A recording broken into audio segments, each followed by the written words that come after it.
Hi, hello, welcome in. This is the beginning of phase 5, or the editing phase of one prompt, 5 stories. Uh, so we're going to look at all of the editing stages from big picture down to copy editing.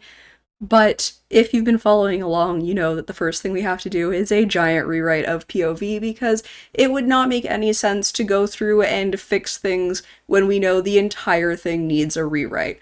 But I'm not gonna make you watch me do that, so I'll be back in a second. Okay, I am back. That wasn't as big of a to-do as I thought it was going to be. The entire middle section I pretty much just copy pasted over. There was a lot of dialogue that I could just copy paste over, changing a couple of the tags up a little bit. I do think that we ended up at less of a word count. I actually want to check that, because that was something that we were struggling with. So let's find out what our word count is. Okay, so we are down like a little over 100 words from where we were. Part of that is because the first section ended up much shorter following Hildegard instead of Dana.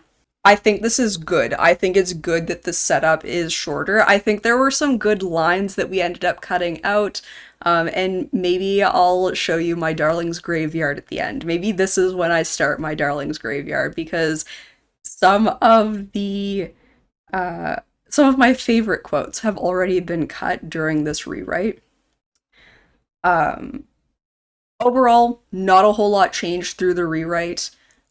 Obviously, because we were really focused on just changing the POV. So the next task will be to go through and make a bunch of like big picture notes about kind of the flow of the story, as well as looking for all of my little TK notes. These are things that I didn't quite have an answer for yet, whether it's because I need a thesaurus or just a little bit more thought, perhaps a little bit of research. And so we'll look at all of those notes, and then when it makes sense, I'll show you how I'm changing them. Most of what you'll see of me actually changing things will probably happen when we get down to stylistic and copy editing, so that you can see how little changes to sentences can make a huge difference to the way something reads.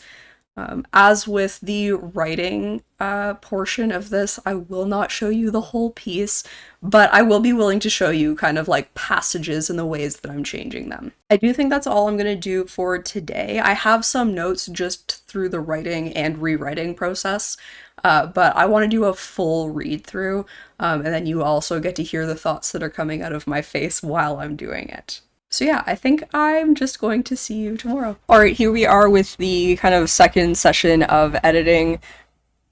Really, this is the first session of editing, since the first one was just a big rewrite.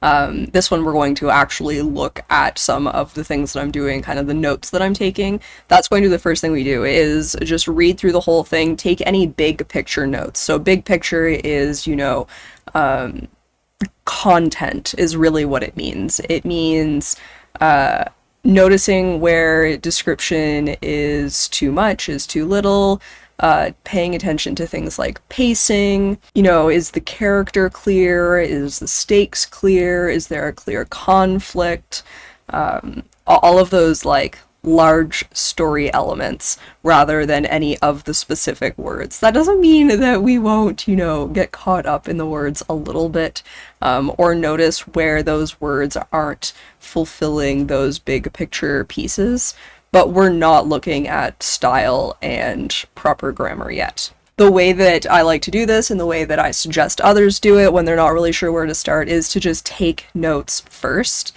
Don't try to fix anything yet. And if you have the time and you think it will work for you, I do think that taking all of the notes and then taking a step back, even if it's just for like an hour, but like if you can do a day in between your notes and your changes, I find that because you know what you're going to, like what you need to change, the solutions kind of like work their way out in the back of your mind while you're going about your day to day. This obviously won't work for everyone, but it is what I do and what works really well for me. So today we will make those notes, and then tomorrow we will look at changing the things that are problematic. So the first thing we're going to do is we're going to look at the notes that I've already made during the writing and rewriting process. Some of the notes from the writing process I just got rid of because they no longer made any sense because those pieces were gone through the rewrite, but we will certainly look at the ones that stuck around and the few that I made during rewrites. The first big POV rewrite. The other thing we'll do is we'll make notes for all of the TKs. Maybe let's do that first. So I'm going to go find, TK. Oh, there was one before that, and I'm silly. Yeah, so highlight this, make a little comment. Obviously, I'm not going to let you see the full piece, but I will let you see all of the comments that I'm making. So this one says TK Witchy sign off. This is just something for like Hildegard to sign off with. But I am just going to make it a comment in the side. Something that we might even do, depending on the type of notes that we're making, is get a whole new document and just like copy paste all of the comments. And like any of the ones that we can kind of work through like in a vacuum, we will. So that would be things like this wishy sign off. We might just like make like a list of all the things that we could possibly use and then choose the best one. So the next TK we have, is this, maybe this isn't the right order to do things in now that I'm thinking about it, because we're gonna, whatever, when we run into the other comments, maybe that's how we'll deal with this. So the next TK is literally just trying to decide on the right word. It says quickly, rashly TK. So technically that is a stylistic choice. We may address it during this just because it was something that I made a comment about during the writing phase, or a comment. I made note of it. I do see another note here, so really quickly, let's look at the three that are kind of here, and then I see some TKs through this as well. So we have something, you understand great power requires great sacrifice. Yes, yes, everything has a price. So that is actually kind of speaking to another note that I think we'll come across. This is actually something that I thought of right before bed and wrote down in my notes app and then like added it in during the rewrite. Basically, I was looking for something that would signal to Hildegard that Dana was kind of like was able to be manipulated, was ready to do something big without like really saying what it is that she's doing, not wanting to push it like too far. The next thing is actually, again, something from further down that I decided to reference that hadn't actually been in the original scene. So this is just to mention that as part of the animal sacrifice rituals, they've either been saving blood or they've been working on creating this like bigger ritual space, something like that, because I mentioned that there are red sigils on the ground when Martha walks into the cabin, but we didn't say anything about that originally, so it's probably good to like at least show like where those are coming from. And then the next one that is on this page is brings it to the kitchen instead. So instead of just like tossing the carcass out the back, bringing it into the kitchen for Hildegard, I think that just makes more sense, rather than like wasting the sacrifices. And like, I'm not really sure that there's still like a little bit to work out there, and I'm actually going to make another note attached to this one, because I just had the thought that like maybe like Dana doesn't know what's going on with them, suspects kind of like, I had the word harvesting materials like bones for like future rituals kind of thing. I don't think Dana knows what's happening to the rest of the animal. Obviously, she eats the heart, but again, maybe like that's the first time that they've like consumed too, and like that's part of the ramp up. Okay, so let's go back to looking at the TKs. Yeah, so we're just gonna make a comment for this one because I don't know if these are like the correct animals is basically all it is. I'm gonna have to like think about that a little bit more. There's actually two spots that this shows up. The next one is, or actually there's three spots where this shows up. What's this? Oh. So this is just three different spots where this like animal choice shows up in my TK notes. Two of them for like the pig, and then the other one is like I've created like a small list of how the sacrifices have kind of like progressed, and I just don't know if those are the animals that I want to use. In fact, I'm pretty sure they're not. I just kind of like picked three animals that like grow in size. It was just like the first three animals of like a small, medium, and large, like easily attainable animals. So the next TK is oh, I've actually already made the note for this, which is like just like Bumble BFF specific. So like looking at the app and actually describing what the actual pages look like. Oh yeah, this one will require a little bit of research just to figure out the actual name of one of Pliny's books. And then we have a note here that says should maybe spend some more time in the uncreepy before the creepy begins, pacing issue. So that's exactly the kind of note that we're looking for as big picture is I feel like we didn't spend enough time in kind of like the safe moment of the hike before Martha realizes that there's something wrong.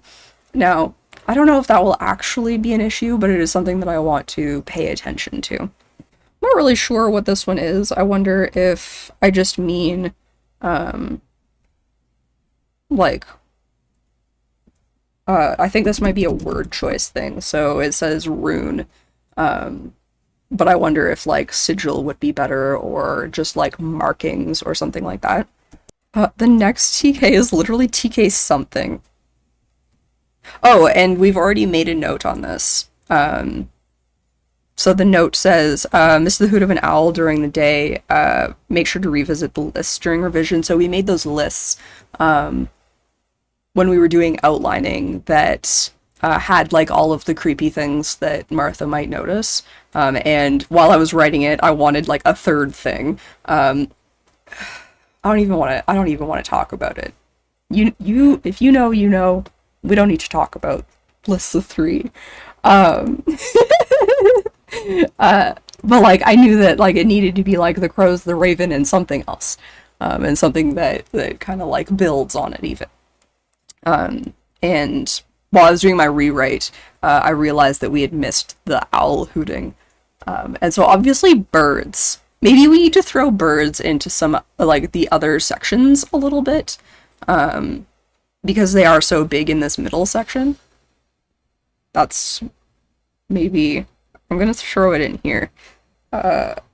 Possibly add more bird motif in other sections. Okay, the next TK, signs of cannibalism. So this is another research thing. Signs of cannibalism is really probably going to be signs of prions. Prions? Maybe you can say it both ways? I'm not sure. Yeah, so the next note that was already here is could just end here, which actually existed in a slightly different spot. It ended with Hildegard saying, "Who are you?" and then Martha saying, "I'm who you've been telling people you are, a real witch," and like end there. During the rewrite, I did add a little bit after that. And so I left the note there, but it doesn't actually make sense to like end it there, I don't think. Anyways, that's besides the point. The note's in a slightly different spot, but the idea is that we could technically end the story there, and not have the kind of like the violence of Martha walking back out into the main cabin room from the kitchen and like bashing Dana's head into the ground. I think that was the last TK. I think that might be the last note. Yep, we got brought all the way back up to the top. And so that's all of the notes that were already here in one form or another, whether it was a TK note or an actual comment that I made.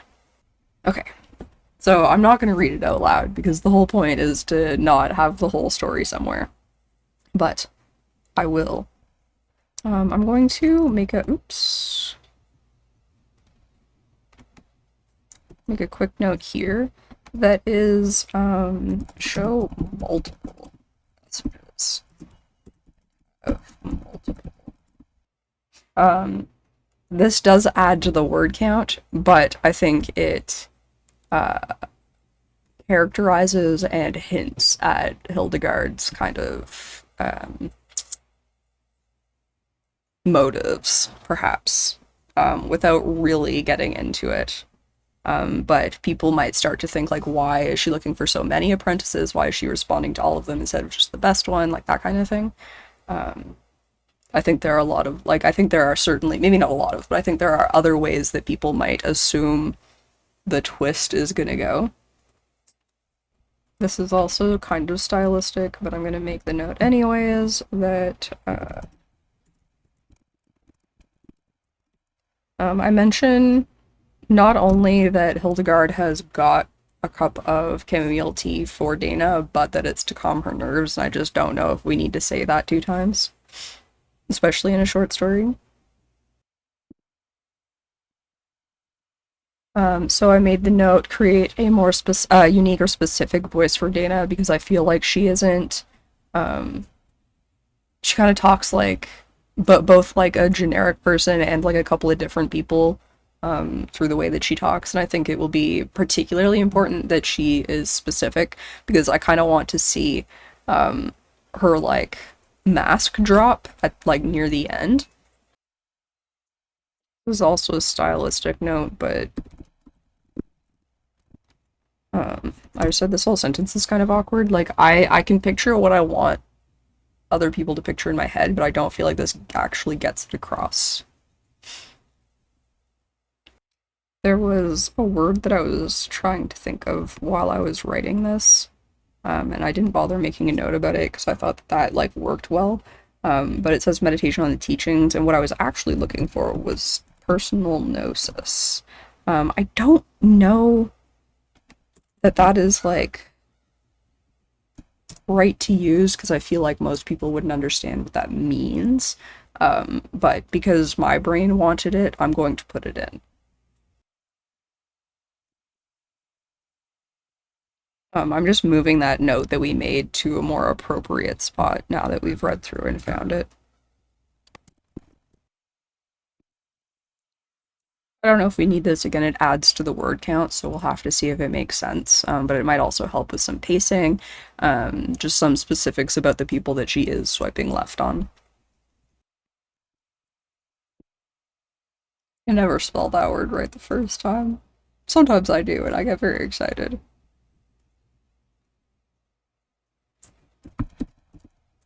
This again, stylistic, but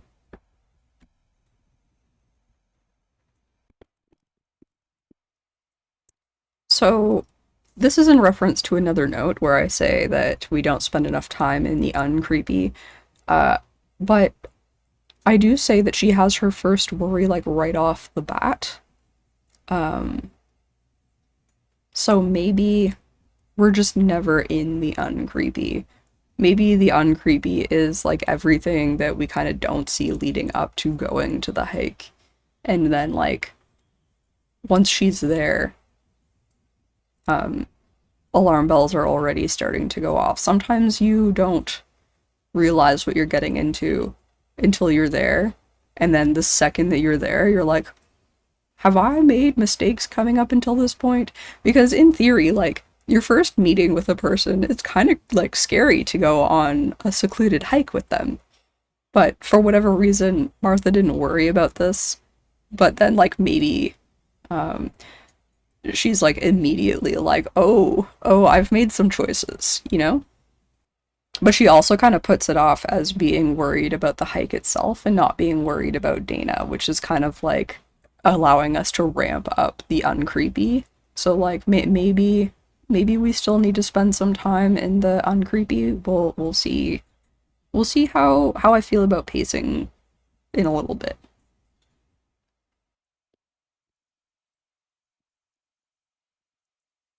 So I just added, again, referencing another note, um, switch the second caw to a croak, and then the croak to a hoot.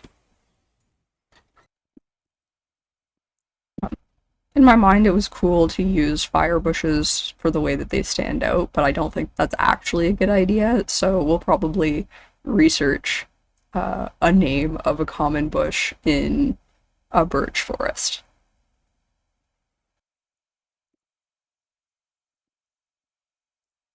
So I just made a note, have Dana say something about helping with the garden. That way it like makes sense that she'd let Martha stop and look at it and like explain this like prideful look that she has.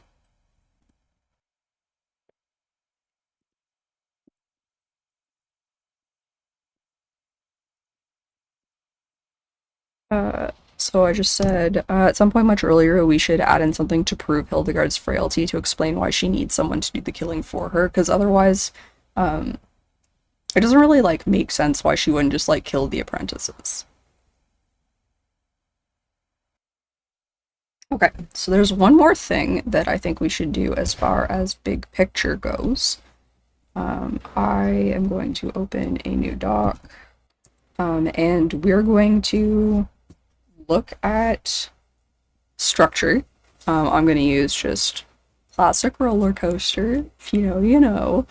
And then I want to kind of highlight up to those points and look at the pacing of them kind of as a whole. So we start with exposition, inciting incident, rising action, climax, falling action, resolution. Now, pacing doesn't mean balanced between them. We just want to look at like how quickly we are getting through each of them and if it makes sense for like parts to be slower or quicker. So the exposition kind of ends where it's probably easier to just find our inciting incident. And I think we kind of start with our inciting incident. There isn't a whole lot of room for exposition in short stories usually.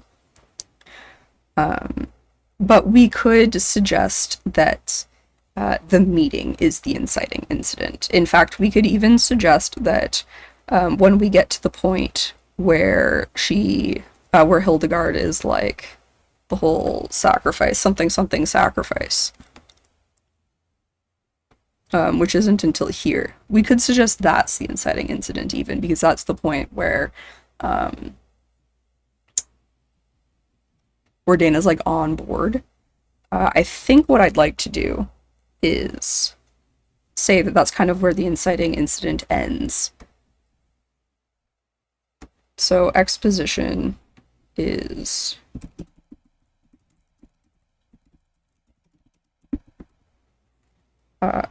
let's just call it the message, and then the inciting incident is the meeting, particularly the dark path talk. And then rising action is everything up to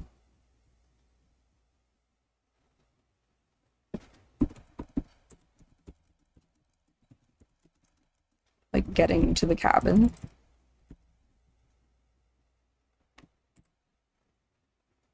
The climax is kind of like the moment in the kitchen. The finding out that she's a cannibal. Falling action is Dana dying.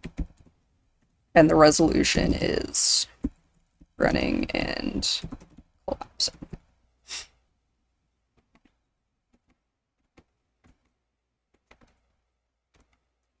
I'm actually going to just copy paste this over. That way, oops, that's not really what I want. And I'm going to use a different color for each one. I I mean, okay, so I'm kind of thinking like maybe the inciting incident is actually the telling her that she needs to sacrifice a human, but that feels like too far in and not really what changes Dana's life. Like it is like the gaining a mentor, perhaps. See, it's a little subjective sometimes. Some people might say that it's not, but I think I've always thought it is a little subjective. The rising action tends to be the longest part. Um, the climax is just something short because it is just a moment. That's kind of like the thing to look at is like inciting incident and climax and resolution are all moments, whereas exposition, inciting incident, and falling action tend to be like multiple beats. Okay, so we can see the color shifts, and you can't read the words. So I can kind of show you this. The exposition, very short. The rising action comes up to here. Oh, sorry, this is the inciting incident. The inciting incident feels a little long for a moment in time. Maybe technically exposition comes up a little bit further.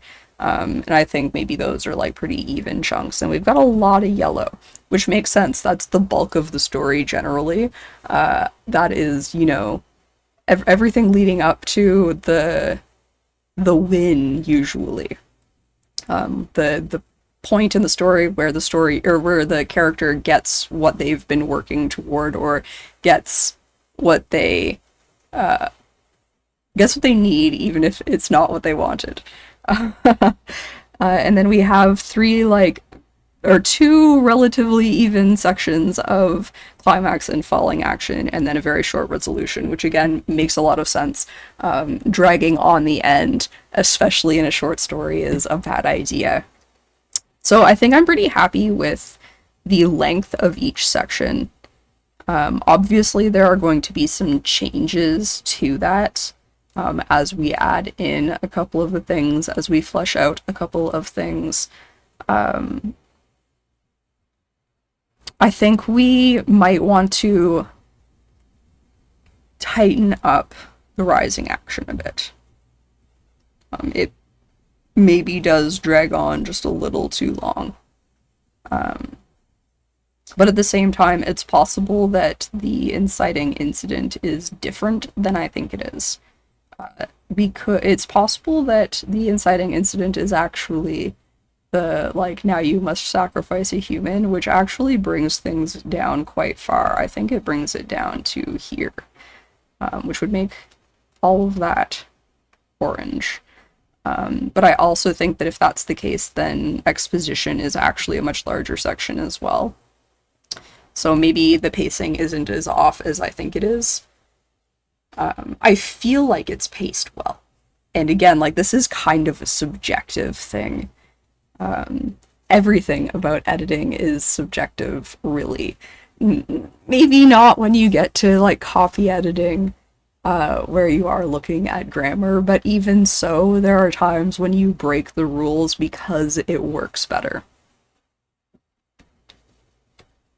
So I'm going to test this out with the other inciting incident, which puts the inciting incident here and actually like much shorter, which does just make more sense. Okay, it's yellow, so I'm going to make it pink so that it's offset from this yellow. It does make, or no, it's orange. Inciting incident, what color are you? You're orange. Okay, so this is actually fine then. We can just make this orange.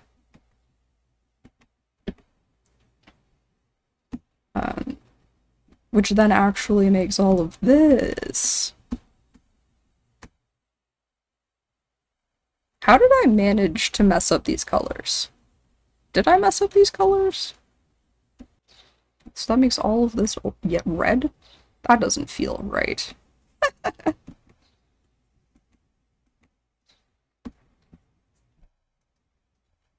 Maybe our exposition is too long. I think this is what it is. which I think we discussed the first time. I think that does just look better.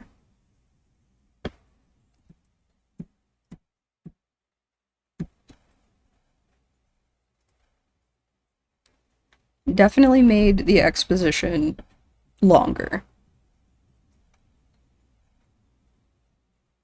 I wonder if I could like percentage this out. 1, 2, 3, 4, 5. We got 6-ish pages. So one page is what percentage? Does that make sense? Yeah. 16.6 repeating? 16 and a third percent? Or 16 and 2/3%? We'll just call it 16% per page. So that's probably like 20%. That feels okay.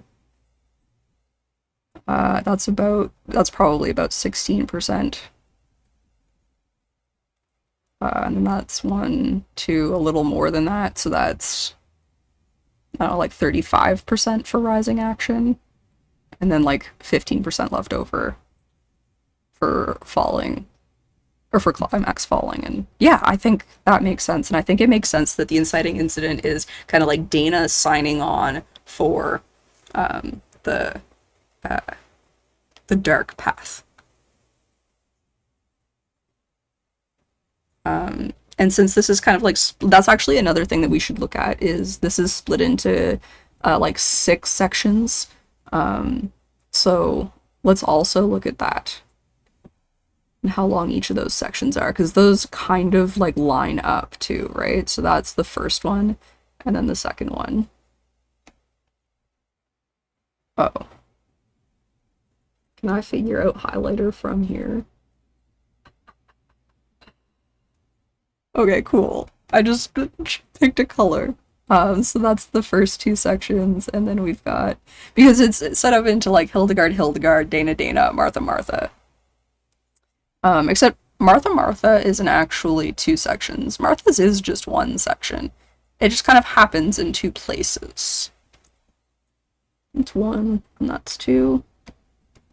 Let's call that. Okay. Martha's section is very long. I feel like that is perfect. I think that actually helps me figure out pacing way better. Is just knowing that Martha's section is longer.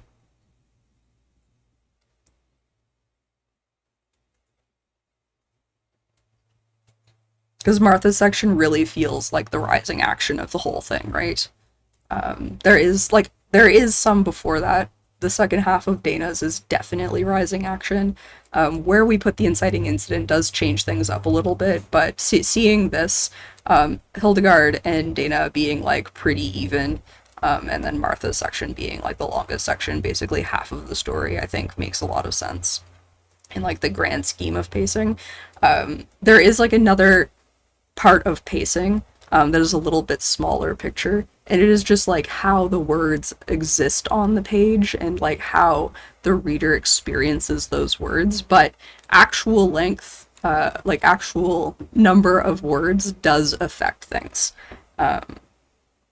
So don't take this as being like the only way to look at pacing, because the experience of it is probably more important.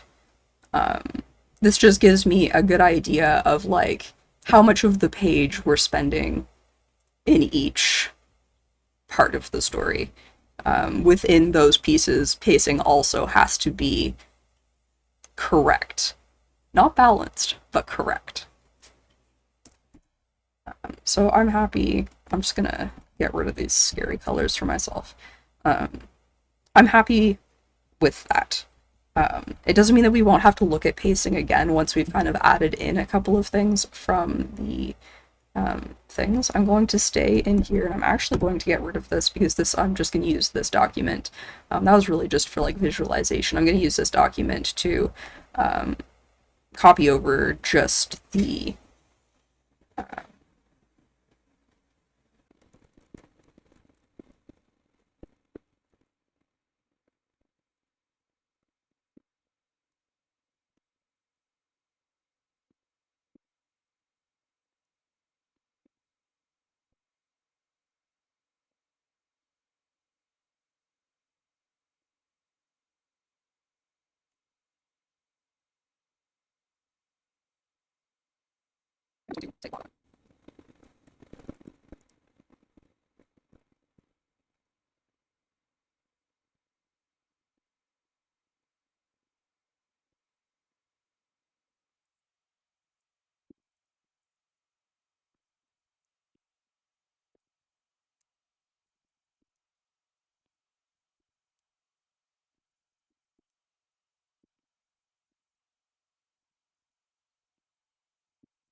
So, something that I did while I was taking my notes is kind of like make a note of what kind of note it is, especially when it comes to the ones that aren't technically big picture. Some of them are required to kind of like make the draft whole. Like this one, we're literally just like missing words. So we will probably fix them, but they're not the ones that we're going to pay the most attention to. Oh, and my battery is at 30%. So we don't have a whole lot of time left. In fact, I'm going to really quickly do this. Just so that I don't risk losing that one, I stopped recording and started recording again. Because I do want to organize this list. At the very least, I want to bring all of the additions together because those are going to be the biggest things that we need to do, really.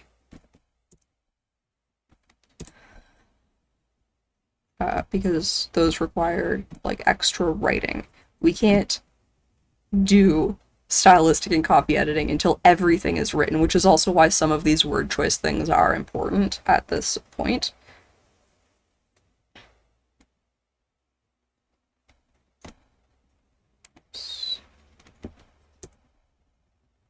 And also research ones I'm going to want to bring down. Oops.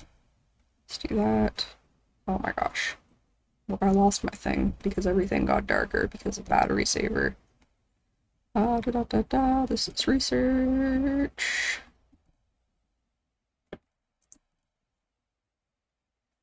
This is research.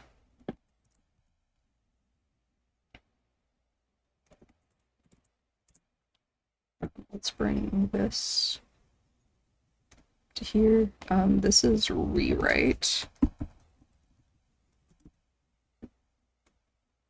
Bird motif stuff is also technically writing. And I think I found one spot to add it in. I made a note to like make one of the sacrifices a bird. That is stylistic. This is writing. This is a rewrite.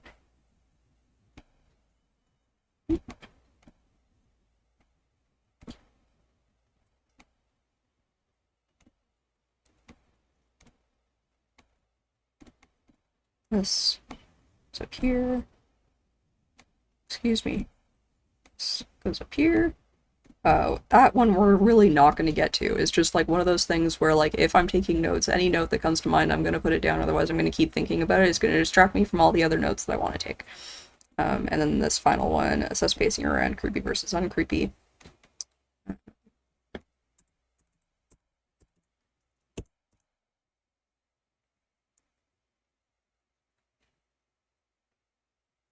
I want to put kind of everything that's the same kind of thing together.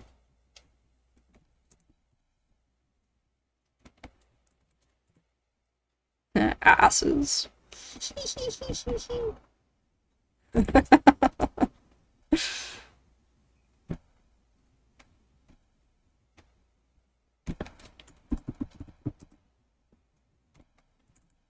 Yeah, so we have a couple things to assess. We're going to assess the pacing around the creepy versus uncreepy at the beginning of the hike. And we're going to assess where we should actually end. And then we have a couple things to rewrite. Dana's voice needs to be more specific. And then there's just like, oh, there's one missing from this, I think. the addition to... Oh, it's not missing. These just are not in the right order. So some of the additions are kind of more rewrites.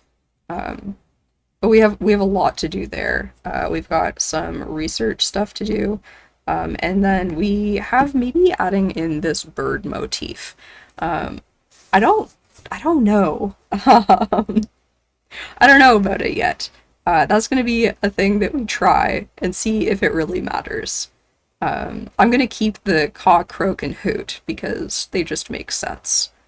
But I don't know if we should add in some more visual bird stuff. And also, like, what is it adding if we add in a bird motif? Is it just like symbolism of the different types of birds? And if that's the case, like, what do we want to symbolize with those birds and where do we put those birds in? Like, are there birds on the mugs that they're, or like maybe there's like a bird picture in the cafe? Like, I don't really know where those things get added in. Or if they only get added in like around the witchy stuff, like maybe they don't, like maybe nothing happens until the like bird sacrifice. And then like they just continue to be something in throughout. I don't know.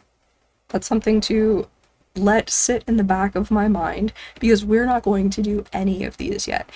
In theory, I think the research ones could probably be done the day that you make your notes, but I'm happy to just leave those for tomorrow. Because we did this big rewrite, I'm also thinking that my schedule might change a little bit. We might need to do, we might need to add a day or two onto what was scheduled. I was supposed to do like I think it was like the 27th, 28th, 30th, 31st, and then the 3rd for like each of the types of editing. So we might just have to switch that up. I've already decided that I'm going to do editing every day this week, so that already moves the 3rd up. We'll see. I definitely need the time to let these work kind of in the back of my head, but for the other two, we can probably just do notes and changes on the same day. We'll see kind of like how long it takes and all of that good stuff. But that certainly is it for today. So that's it for big picture notes. Tomorrow we will be back doing big picture changes, and then we'll start looking at stylistic and copy editing, the more small picture stuff in the following days. But that is it for today. Hi, hello, welcome in. I am back to editing. It is a few days later. Unfortunately, I ended up hurting my back. And so I kind of took a couple days, like, not off from working, but like pretty off from working. So this video might end up being a little later than I wanted it to be, but you don't really care because you're watching it now. I am just reviewing the notes that we made the last time I sat down, and then we'll start actually like getting into it. I think we're going to start with research, and then we'll consider what comes after that. So we have some stuff that is just like little tweaks that we'll get to. No reason starting there, especially if we end up changing some of those things. So the notes that we will likely try to get to today, hopefully, are these ones. We're going to start with the research, and you've already seen this, so this is really just for me to remember what's going on here. You probably won't actually be hearing this. So assess pacing around uncreepy versus creepy. Oh, that's actually something that I wanted to talk about because I was talking, like, we did that, like, huge highlight for pacing, and I feel like I didn't explain that part of pacing well enough. Basically, what I was looking at was if I felt that I needed parts to take up more on the page, rather than like individual scene pacing, like those are kind of like two different things, and I just wanted to make sure that that was like kind of clear, because what would have happened if I felt like the on page space was off? I would have planned either additions or subtractions to those particular sections. Whereas with like more line level pacing, we're looking less at like how much space things take up on the page and more with like how the sentences are experienced on the page and like how far between like content points there is. Okay. So assess pacing around uncreepy versus creepy, which I do think we need to change now that it's kind of like sat in the back of my mind a little bit more. Assess where we should actually end because there are a bunch of different spots that we could. Rewrite, kind of just like making Dana's voice more specific. Rewrite, sending the carcass to the kitchen instead of out the back door. Addition, show multiple messages at the beginning, which will kind of like lengthen that on the page a little bit, but I think that that's okay.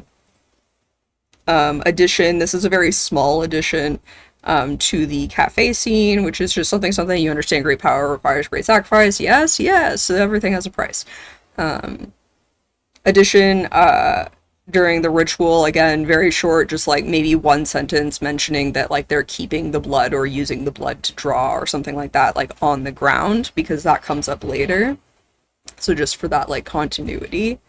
Addition, hesitation at biting the heart, because this is the first time that's been part of the spell work, so this is kind of like another step that Hildegard is trying to like push Dana to like see if she's like ready for the next step. Addition, again, it'll be like one or two sentences of showing that Dana had been kind of like tending to the garden, and so she's proud of it, and that's why she lets Martha stop and look at it. Addition, allude to Hildy's frailty, so the whole thing makes sense, because right now it doesn't, there's no like explanation for why Hildy needs somebody else to get a person to her house instead of just like killing off the like apprentices themselves. And then we get into research, which is signs of cannibalism, or probably more likely signs of having prions.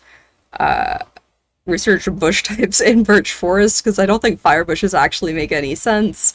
Come up with just like, or like research like books that Pliny has authored so that we're actually using a real title. Research, look for screenshots from Bumble BFF for visual specifics, and then considering bird motif, the like cockcrow hoot needs to be fixed, I think, or maybe I changed it in the rewrite, I can't remember. And then, like, are there other places that we can add things in? If it makes sense, do we even want to follow this bird motif? Okay, but we're working on these 4 researchies first. So let's go. The easiest one is going to be books by Pliny the Elder. Oh, I've been spelling Pliny wrong. It's a good thing we did this. Wrote the massive 37-volume encyclopedic work Naturalis Historia. Okay, Pliny the Elder on Wikipedia. Let's do that. Wait, what was the one below that?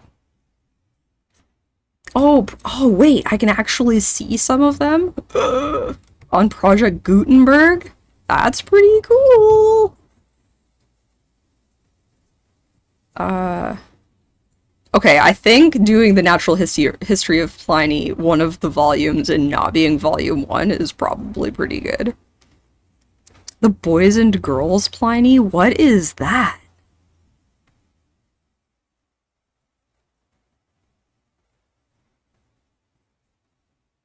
Okay, let's do... There appear to be 6 volumes. I'm gonna go with just the second one. Okay, so the natural history of Pliny. It's of Pliny? That's so weird. Okay. Oh, what am I doing?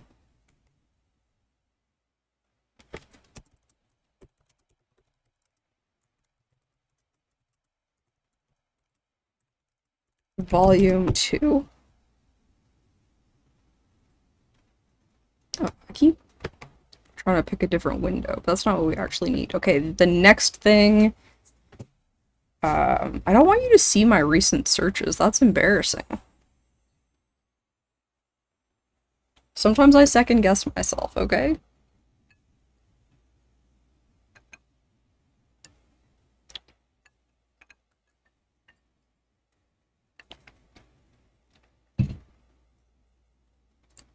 What am I looking up? Oh. Bushes that coexist with birch trees. Is that gonna give me anything? Oh, dogwood's fun. Oh. Oh, okay, this isn't really what I was looking for. I didn't want what to put under a birch tree. Also, I want to specify silver birch. Land of the silver birch. I'm not really looking for companion plants. Bushes that grow near. Maybe. Okay. Bushes that grow in silver birch forests. Oh, Ontario. Good call.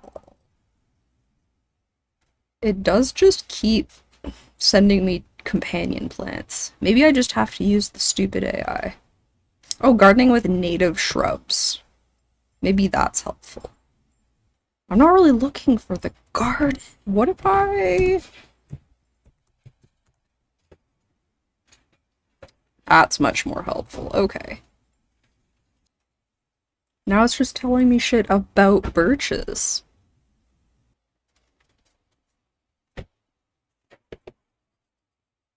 Can I get to shrubs? Was there a... There's not like a table of contents. This wasn't meant to take this much effort. Okay, paper birch. You can eat the inner bark? Okay, this is not, again, what I... Okay, so shrubs are gonna have the little tree guy. Like the little tree guy instead of the big tree guy. I now understand that this is a... like a legend. Common red raspberry or cranberry, prickly rose, northern bush honeysuckle. Willow's a shrub? I'm looking at the pictures too, because that will like help me visualize whether I've seen this near a birch tree or not. Not seeing a whole lot of shrubs. Okay. I mean, these are only ones that are like useful for foraging, obviously.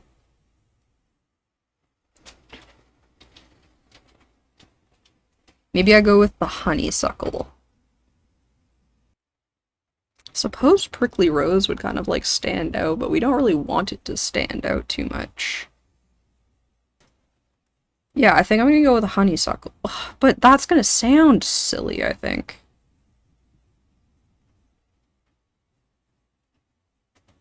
And we're also kind of looking for something, yeah, see, near water.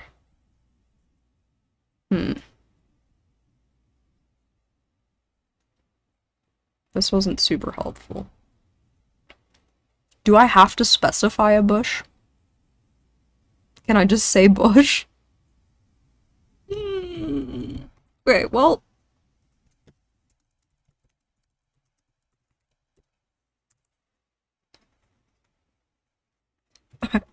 Is that gonna... that won't end me up on a... what if I just put signs of cannibalism in a person? Unhelpful. So maybe we want to just look into Kuru. Where? Oh, that was in that. Maybe this isn't really necessary.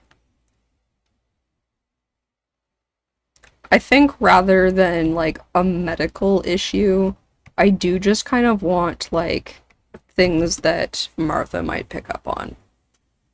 Um,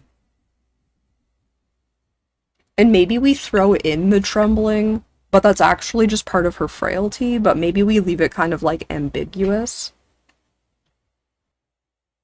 I mean, we could just go with the like laughing thing too.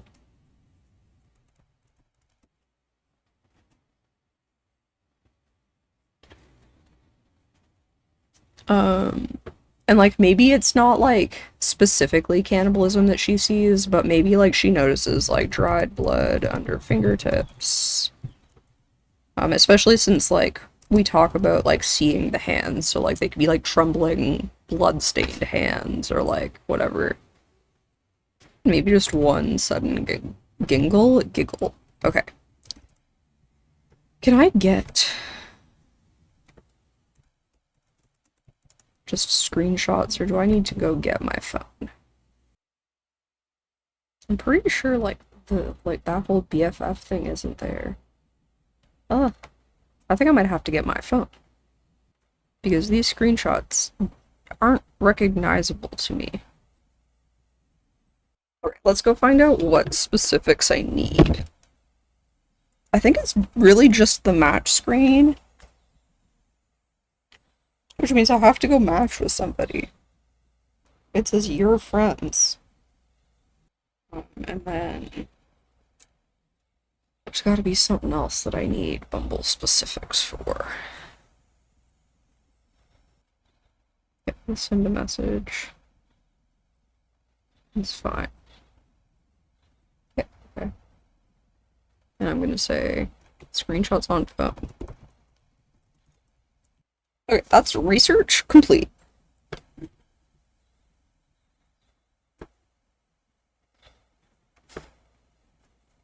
Have I been that booby the whole time? My apologies.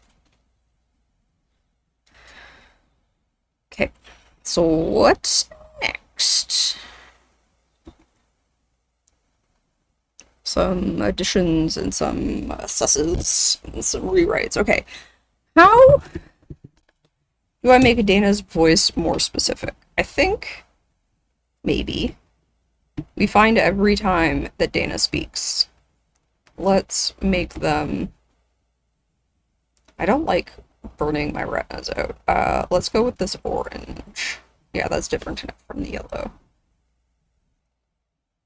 Now, voice doesn't always mean literally what they say, especially if you're in first person, but I think what actually needs to happen is we need to have kind of like two voices. Maybe not.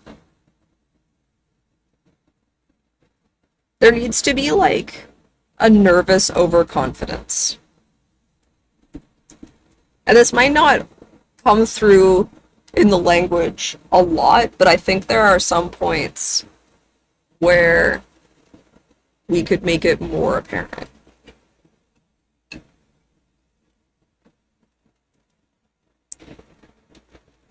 I wish I could like select orange and like copy paste that somewhere.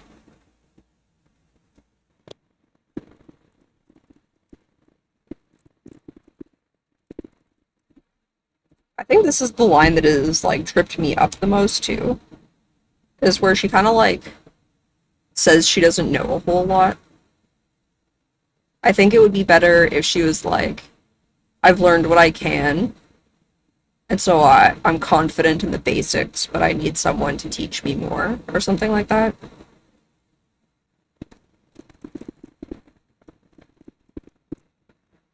And then I think like full-on nervousness is okay in these other spots. Alright, I think that's fixed for the most part.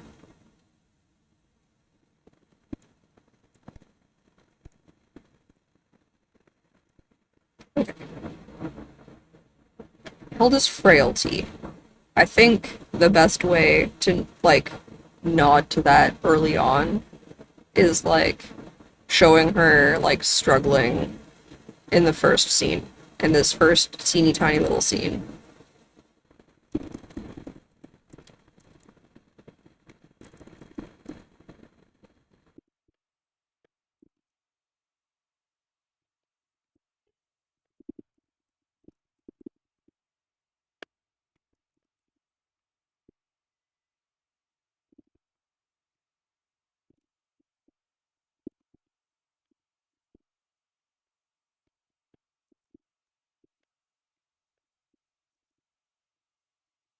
I've added a TK note because I kind of went on a tangent here because I realized that in this scene we're also supposed to be adding in extra messages, and so I kind of just went with it and started adding that in.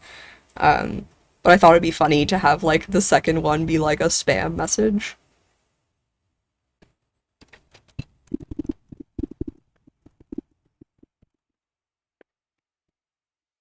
So we've now fixed this part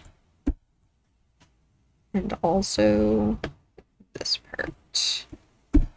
Oops. Now, I might find other places to add in her frailty. Maybe we'll do one more in the, like, ritual scene. I don't want to show her frailty in the cafe scene because I don't want Dana to be viewing that, if that makes sense. Um, Although I suppose that's, like, Hildegard's, like, POV. And then the ritual one is Dana's, then it would be Dana, like, viewing it.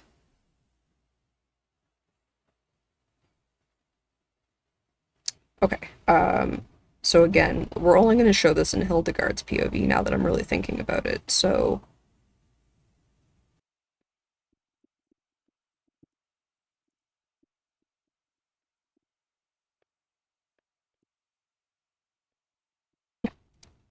I think most of these editions are quite small. I don't think there's any like huge like chunks to write.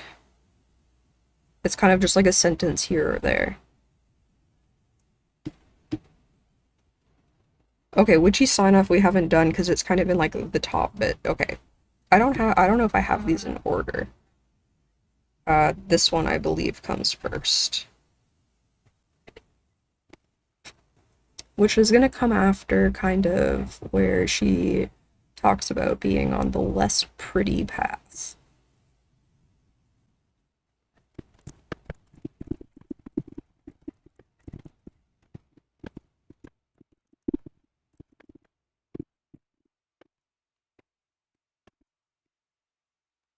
And it will be sigils or jars of blood.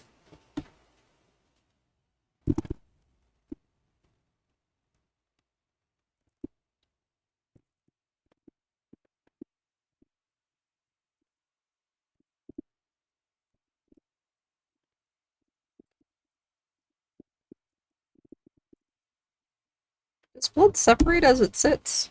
Or does it require centrifuge to separate? Did we just come up with a new research to do? Cool.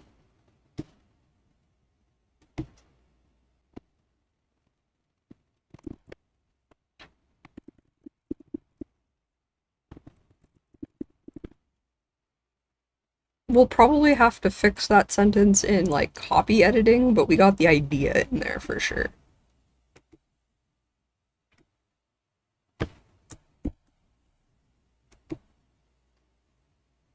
Okay, hesitation at biting.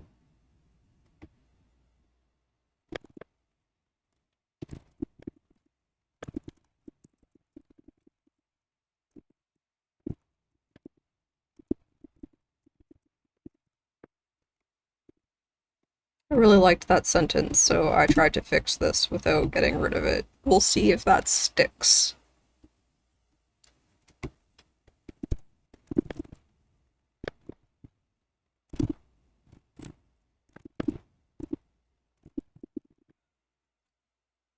Duh! Martha can see stuff in the kitchen.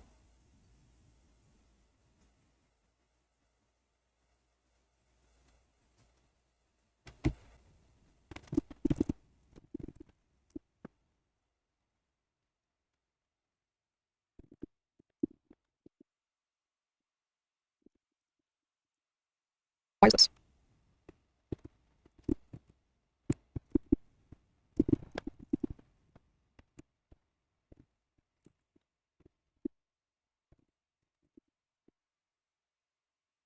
It's that one complete. Dana's pride in tending the garden. And I did already kind of think of how I'm going to fix that. Like I said, it doesn't need to be a lot.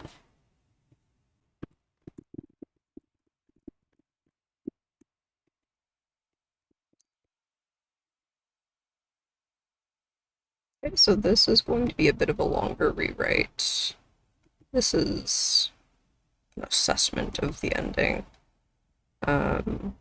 This will be... Okay, so we'll add in some rewrites. Uh-oh, I'm gonna lose power on my thingy. Well, that's usually how we decide when we end these sessions these days, it seems. Okay, that's fine. Quickly, let's turn these into rewrites. Or additions, I suppose.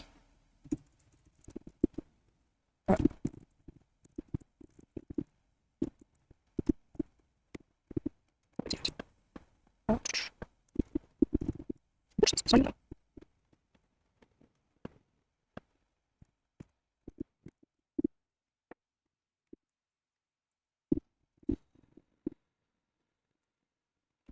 It's marked out.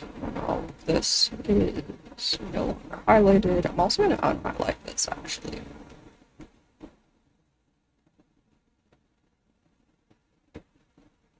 I'm going to move these guys down to here. Okay, so, I mean, we added a bunch of things to the list, but that's a pretty good get through the list thing.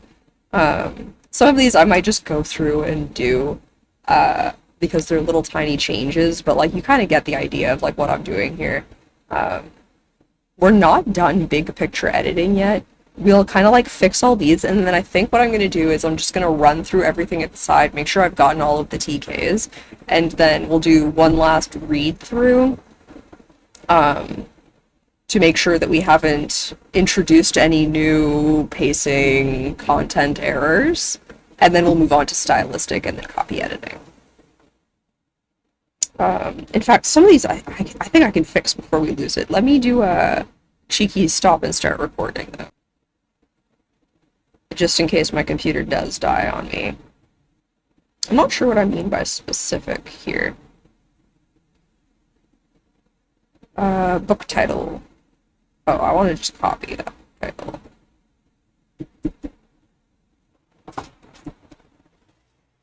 And so while we are here, this is no longer a caw, but a raven croaks. Oops.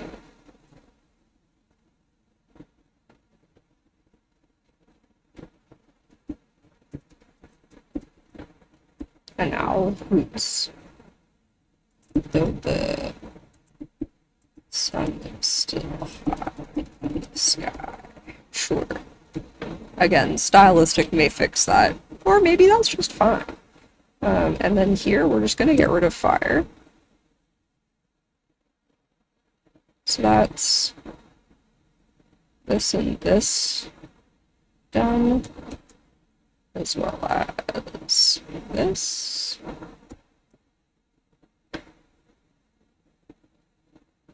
We can go in and add the Bumble visual specifics. Except I put my phone inside. And I don't remember what I said.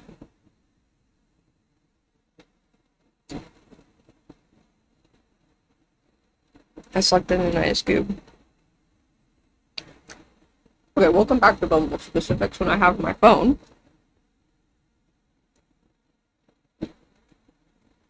So we just have signs of Hildegard left.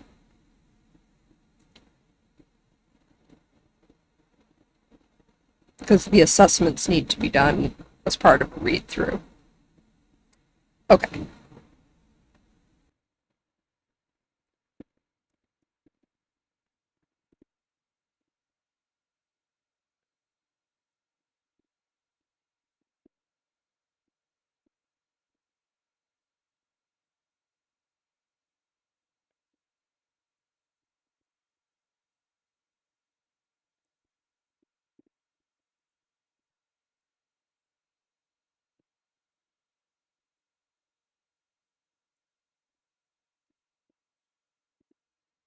There's some continuity issues here. Does, and I'm adding them, but does Hildegard boil the whole body, or does she butcher it and freeze it? Because right now she does both. That doesn't make any sense.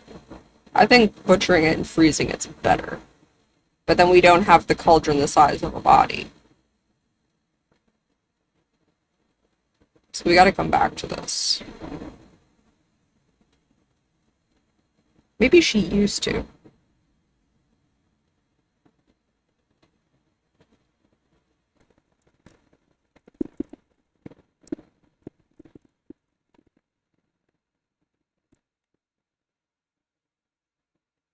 I think we've done this. I didn't add in the sun and giggle. I don't think we need it.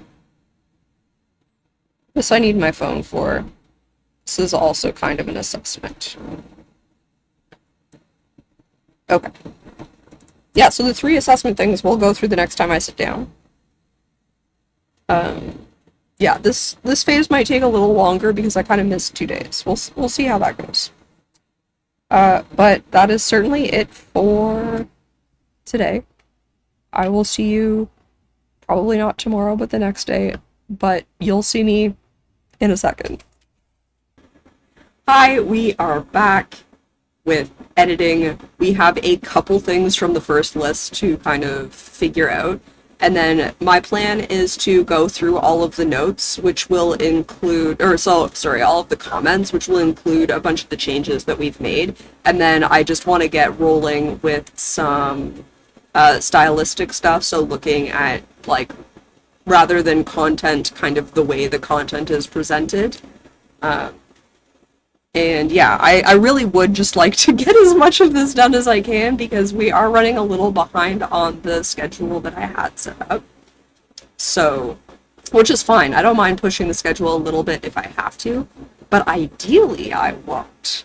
So let's just get into it. I think the only thing that I really like that needed to be done before we went back for the read-through was figuring out the Bumble visual specifics. However, there is also this list that we kind of just, like, didn't bother with. However, each of these has a comment, so I think I'm just going to deal with them when we get to the comments. But because I didn't have my phone, I didn't do the Bumble visual specifics. There isn't a whole lot to do, but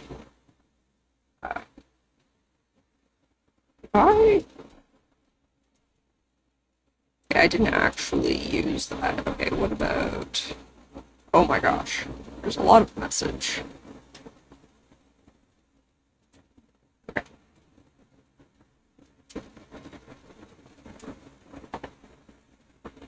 The screenshot. This is just correct. It is just send message. Send a message. Except I'm going to say field instead of button. I'm just going to let it be a change. I know that I was using the, like, suggesting feature before, but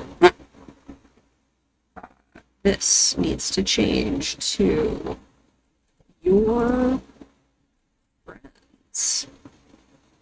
You have... You and Martha both have 72 hours to start chatting. Alright, Bumble specifics. Oh my god, okay, this is, like, completely off, well, not really completely off topic, because it is about writing, but it's about a, like, different style of writing. But if you're sending people cold emails, cold text messages, cold phone calls, have all of the information up front. It drives me batty to get the, can I have a moment of your time? Just send me your pitch. And in all reality, this goes for, like, other types of writing, too. Like, for instance, your cover letters for your short stories should really just be, like, the snappiest little, like, I am this person, my thing's named this, and it is this many words long. I am, you know, these are my credentials, if I have any, and I chose this magazine because of blank, and that's it. But, like, that's, like, a little different, because, like, usually the mistake with that is that you ramble in it instead of getting straight to the point.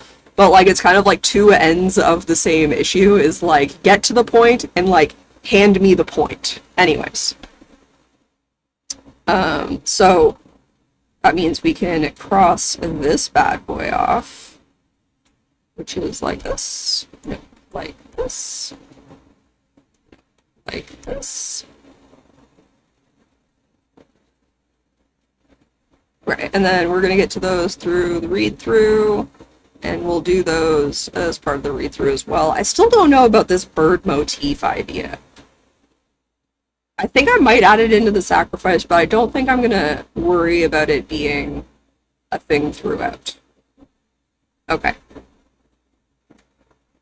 So replace sits down with braces herself against the desk and eases into her chair at the computer. This is certainly better than what was there, and it's adding in that frailty, so we are going to keep this. I don't know why this is so high up here, because it's all the way down there. It's kind of confusing me. There we go, it fixed itself. Okay. This is just, this is like noting that there are multiple. This is again speaking to her frailty. The joints of her hands groan as she moves the mouse to view the messages.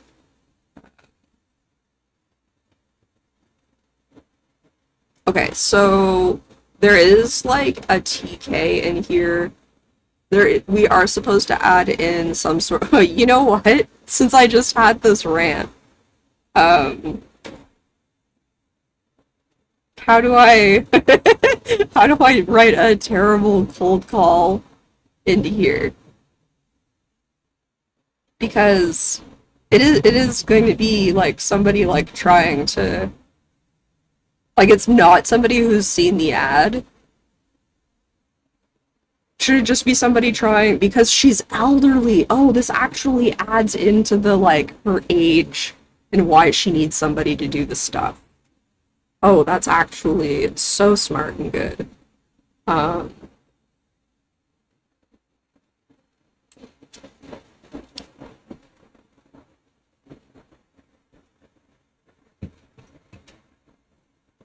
The first thing that comes to my mind is just, you won! Please click this link to claim your prize. You won. What have they won? A spiritual getaway. Please click this link to claim your prize.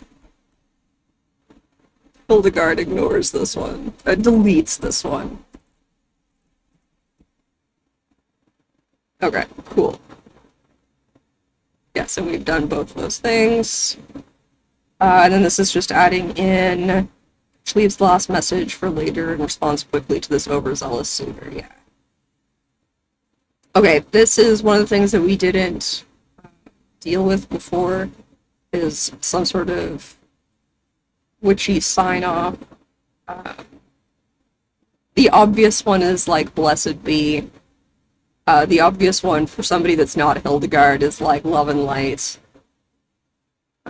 Maybe we'll go with blessed be, because like I have been thinking about this. I haven't really come up with anything better, except for like as above, so below, but like that's not really a good like sign off. I think just blessed be Hildegard is good. And then this one we've already dealt with.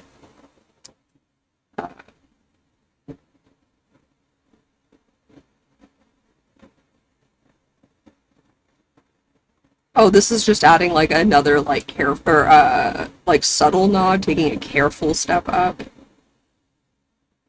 Oh yes, this repetition. I'm gonna leave this repetition in here for now. I think that's a stylistic and pacing thing that we can look at.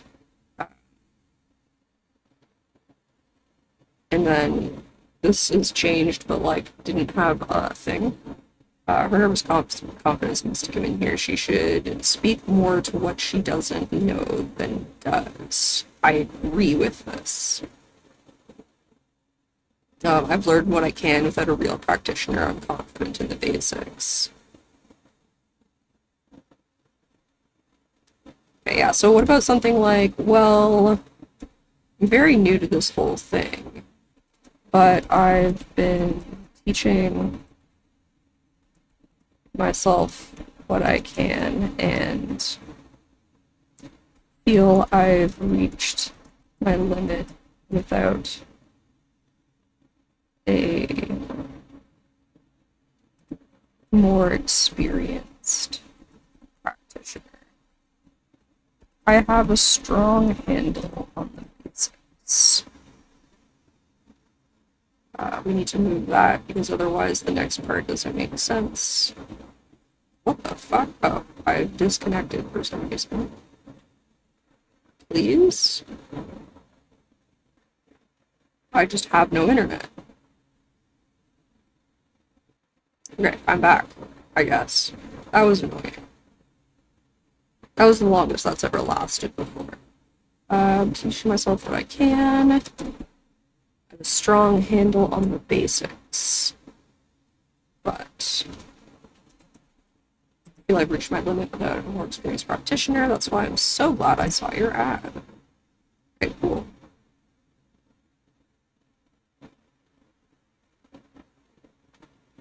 Oh, this is the, like, in the original version, I had it written that she added it on like a second thought.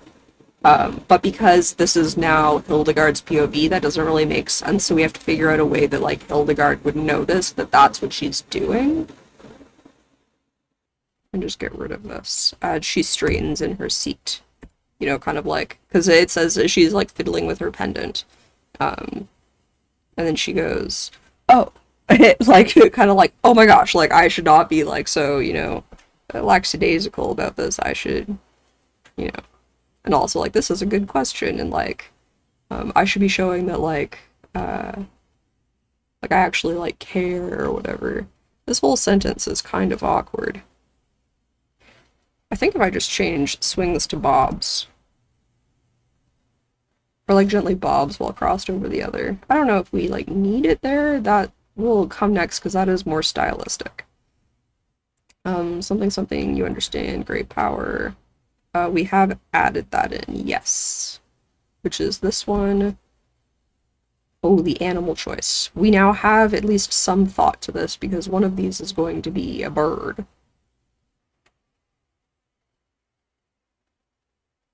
What kind of bird? Because do we want this to be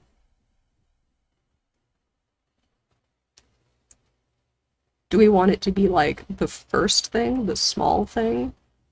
Or do we want it to be like a bigger bird? Man, the clouds are crazy today. I keep getting distracted by them because there's like the like higher up ones that are not moving at all, and then there's like this layer of lower ones that have just been like across the whole thing. Like have not stopped moving. Kind of crazy. Anyways. I feel like a turkey isn't like big enough. I can't think of another large-ish bird that they'd be able to get like a hold of. Like sacrificing a turkey doesn't really like sound good. I don't want it to be like it feels bad if it's like a crow or raven. So I think it has to be small, and I don't know why, but sparrow is jumping out at me, so I think sparrow is going to be the small animal. Where's the, like, whole list? Here we go. So let's go sparrow. And then we need something between a sparrow and... Do we go with pig? Or do we want things that she can, like, find out in the forest? We're kind of, like, limited to smaller things in that case. But now I'm really wanting to try alliteration. I don't think we're gonna get it because I was like, we could do sparrow and squirrel. Those are kind of similar in size though, so it's not really like getting bigger. And also I can't think of a third animal that like gains on that you would be able to find in this particular forest. Like snake is there. Snake would be an interesting one. Sparrows. I don't know what kind of snake you would find, but sparrows, snakes, and then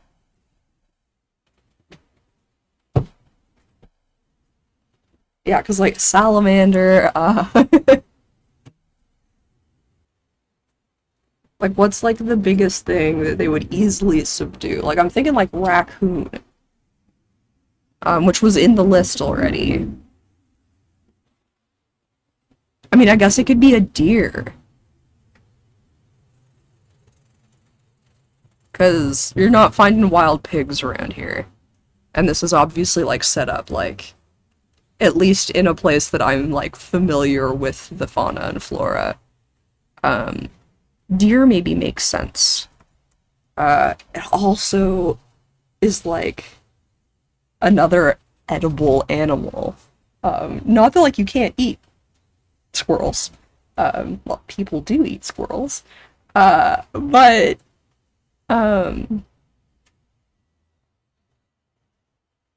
like the pig was kind of like another one of the like was like another one that like we regularly eat, and like venison is a thing that we regularly eat. So I think deer makes sense. So all of these animals are now a deer, not a pig. Mutilated deer carefully wraps the deer carcass.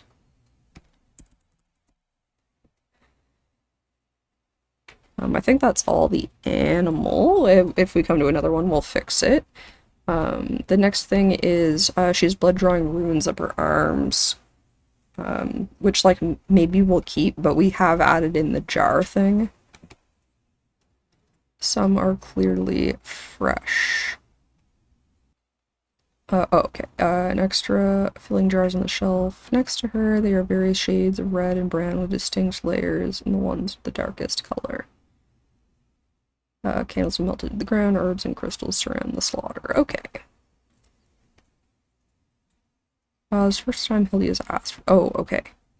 Yeah, and we've dealt with that. We've already made it clear that this is kind of like not the thing that Dana has been used to. Small gasp erupts, which is the thing that we just talked about.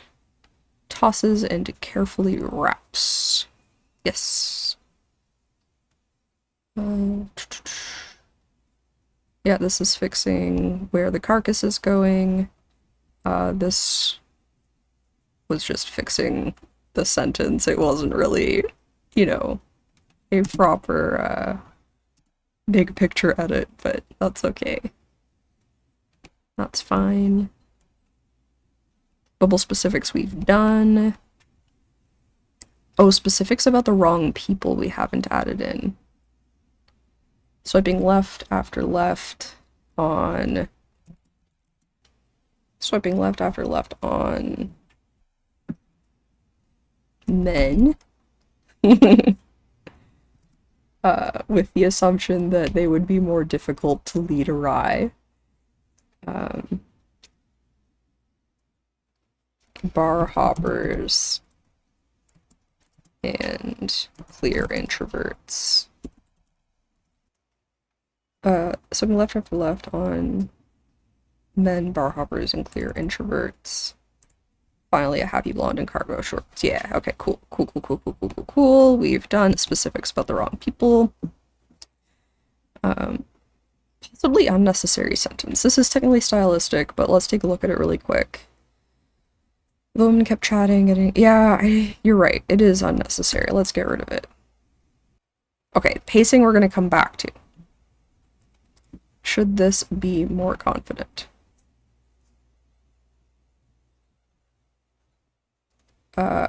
Instead of it's kind of a weird one. Let's go, you've probably never heard of it.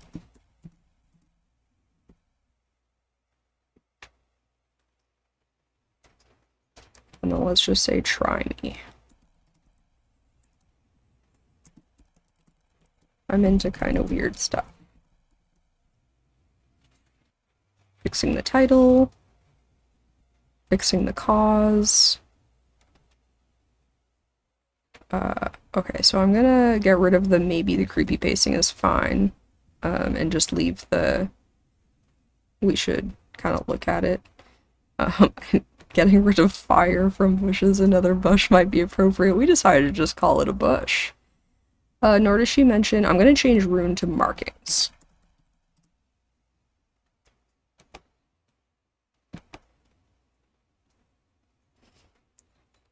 The hoot of the owl, bird motif. Yeah, so this just needs to change to the crows, the raven, and the owl. Replacing Martha with Martha. Yeah, we can leave that. Yes, this is all fixing the, like, why would Dana let Martha stop at the garden? We have proven Hildegard's frailty. Add a kitchen. And then we fixed all of this kind of, like, what's going on in the kitchen. What could Dana see that, like, leads her to be like, you're gonna eat her. Or you're gonna eat me, rather. This is also doing that. Yes. Okay, and then could just end here is an option. And then I changed the end a little bit. I think I like it because it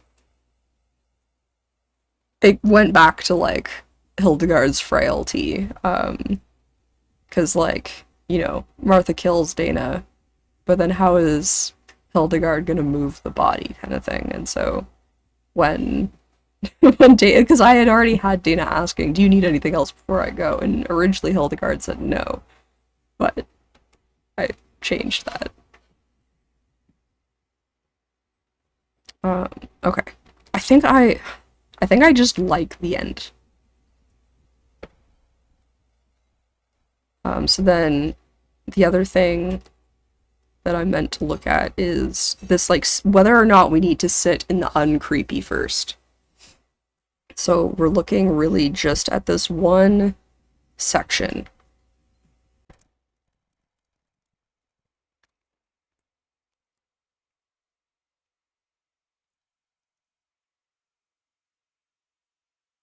Okay, so I say that Dana assures Martha there's going to be a bunch of birds where they're going.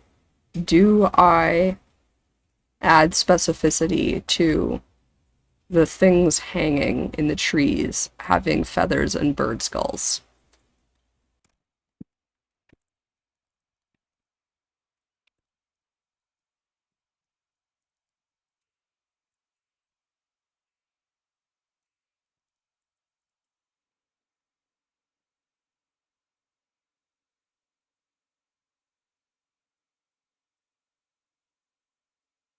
Nice, okay.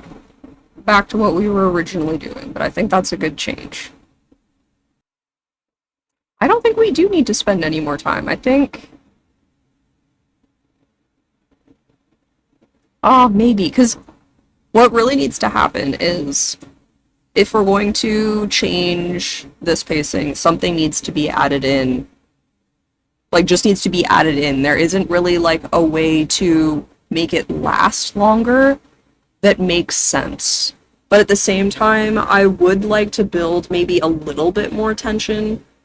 However, I feel like the tension might only be there if we were following Martha the whole time. But really, like, our main character is Dana. Which is weird that she's the one who dies in the end. But, I mean, it's a lesson in, you know, being careful who you talk to on the internet, I guess. And also, like,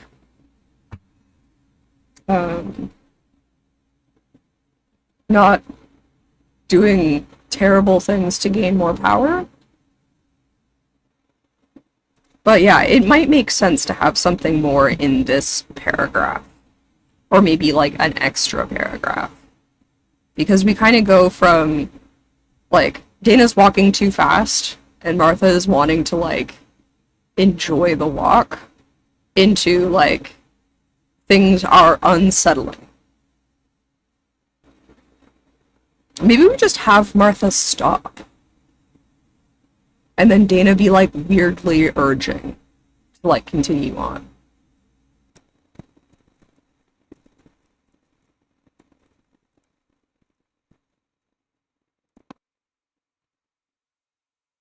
I need to research birds. uh, Rare birds in Ontario forests. In southern Ontario forests. Cerulean warbler sounds great. Let's make sure that it would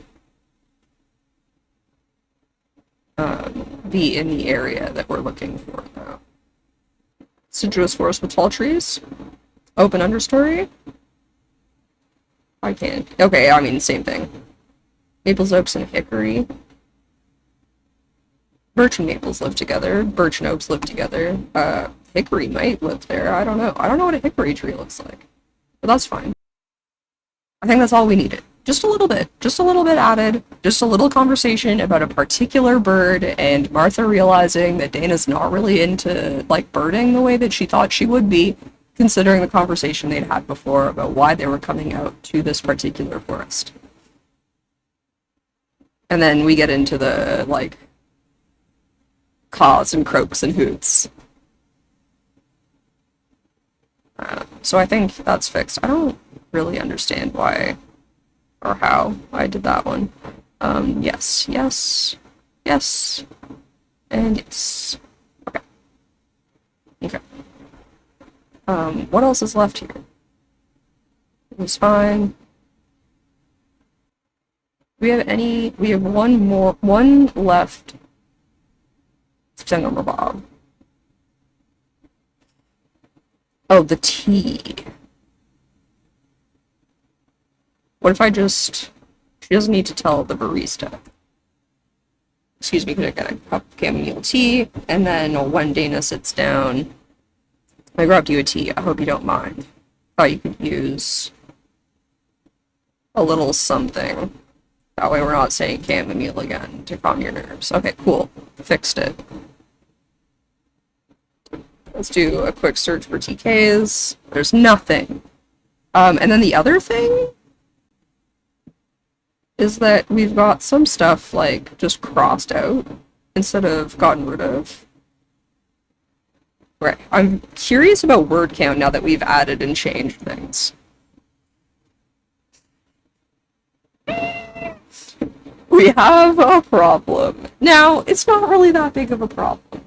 There are loads of journals that will take a 3,000 word piece. Maybe setting up the challenge to be only 2,000 words was my mistake. Maybe we will just say that the word count was silly. We'll see what we can do with it, but I don't know that we'll be able to cut much out, and we kind of just kept adding stuff in. So the thing... Okay. Firstly, we did this. It's like this? Yeah. Okay. And then we did kind of do the bird motif. I think we need to add something to what Hildegard is wearing. The problem with this is, like, we have the, like, imagery of the birds, but I don't really know what most of it means. Unless we do something really weird. Because the crow, the raven, and the owl, they feel like proper omens. So, I'm thinking...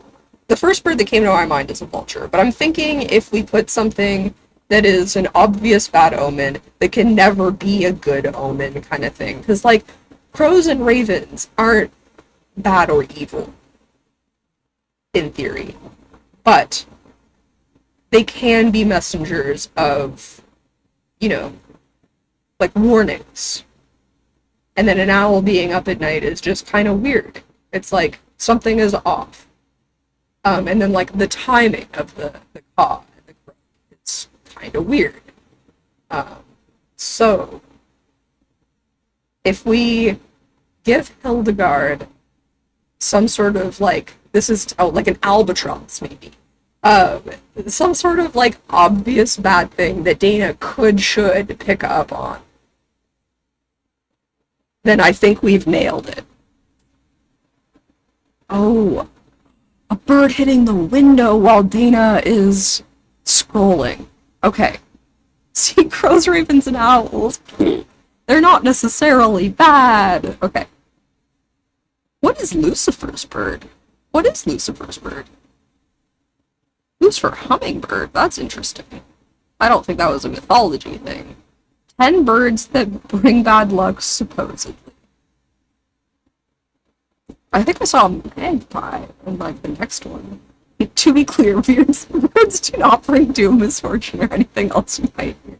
Oh yeah, magpie. British folklore warns that a single magpie brings sorrow. Oh, that's like the same thing with crows. There's like there's a poem or a list that's like one for sorrow, two for something, three for something, something, something, all the way up to like 10 or 12 or something like that. But it's about crows. Vulture is what I said. Heron occasionally seen as warning near settlements, usually of potential fishy smells. It's not really what we're going for. A woodpecker's a nuisance. This isn't right. Nocturnal bird is rarely seen as a secret of habitat, so that's kind of like the same thing as a hoopoe. Because it looks slightly unconventional. The hoopoe seems unconcerned by this. Okay, this wasn't really what we needed. The folklore ones is what we were looking for. I wonder if there's any Canadian specific. Oh my gosh, why can't I can never spell Canada or Canadian right. I always mess it up. I don't know why. Which is kind of crazy, considering, you know, I live here.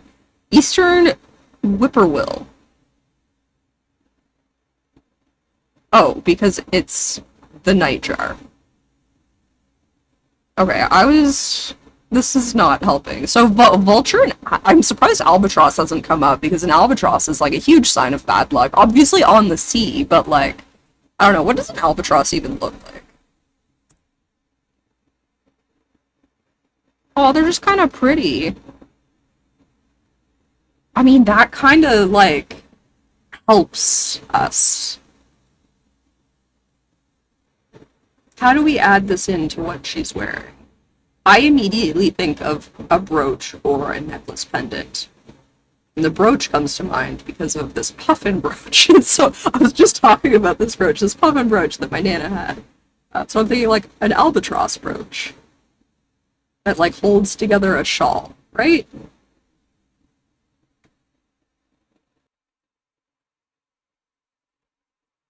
And the other idea we had was to add a bird flying into the window while Dana is scrolling. I think that puts a bird in each scene.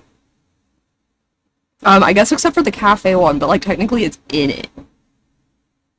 Does she mention it?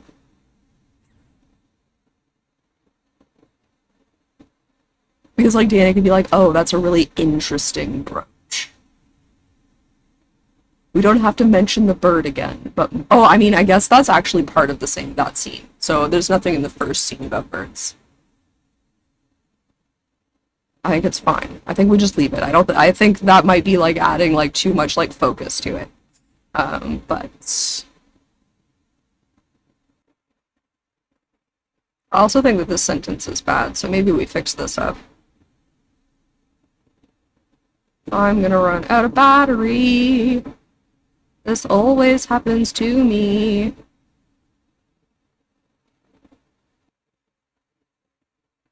I just want to get rid of this. I think telling us... So the sentence that I hate, that you can't see, is Dana is looking to get the conversation started, help her feel safe at first, then she will lure her to her favorite trail with the promise of lesser known... Anyways, it's like, it's too telling of like what's to come. Like, we might as well just like... I'm just gonna get rid of it. However...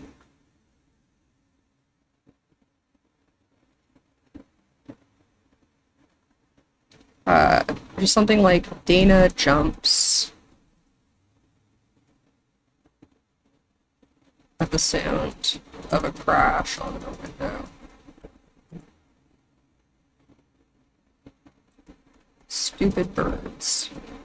She wonders. Okay. Yeah, good. Done. Bird motif? Complete.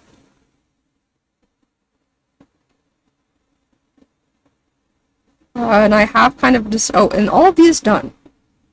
We've done it. We've completed the list. That's exciting.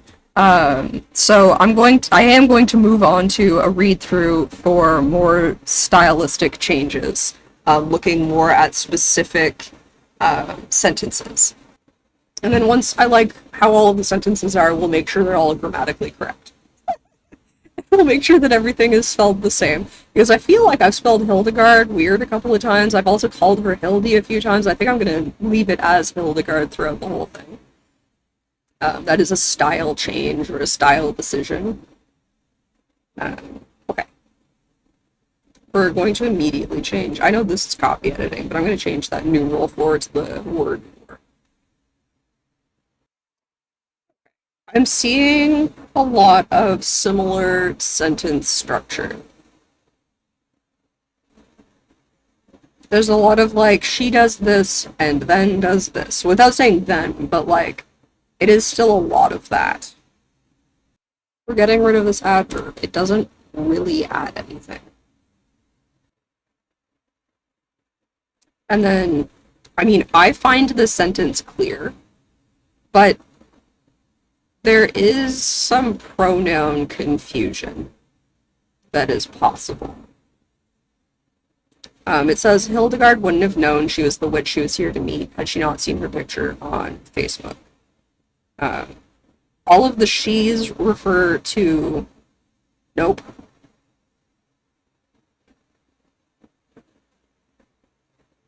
Some of the she's refer to Hildegard, some of the she's refer to Dana, and the her refers to Dana, which I think is clear, but it's not a great sentence because of that. I'm also going to say was waiting for instead of here to meet. There are still she's referring to different people, but I think that getting rid of some of them has fixed it, so it now reads, Hildegard wouldn't have known she was the witch she was waiting for had it not been for the picture on Facebook. I also think this sentence just like sounds terrible, or at least the first part of it. Just as the barista walks away after placing the tea on the table. I think we just strike it. And then let it start with Dana reemerges from the bathroom, having added a bracelet and necklace to her attire.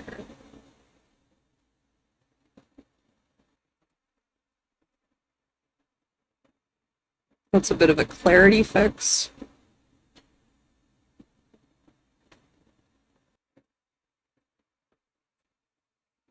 I'm just getting rid of yet.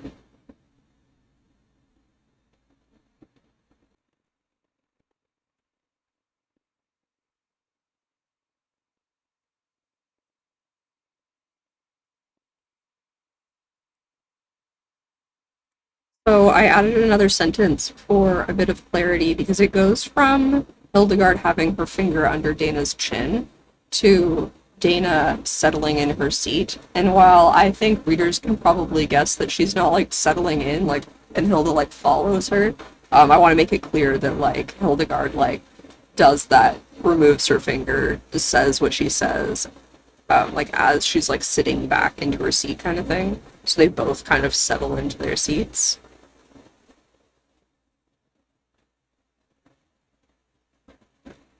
I'm gonna get rid of this like.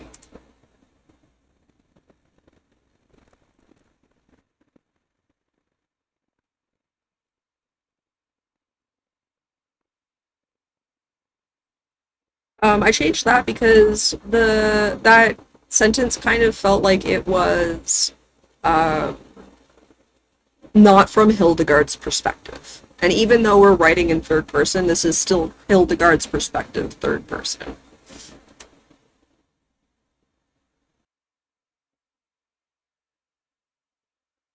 This might be too much, but I want to add it in and see what I think about it.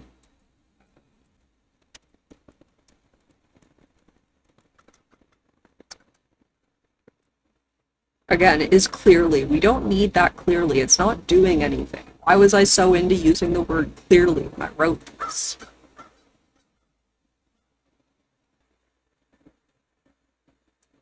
This might be telling too much. Because, like, I'm trying to leave breadcrumbs that Hildegard isn't what she seems. And so she asks all these questions about what Dana thinks a witch's house looks like, and then this is supposed to kind of say that that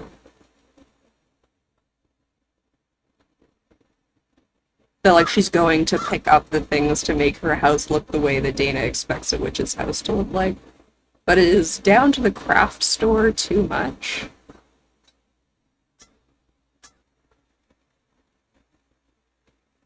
I don't think it is.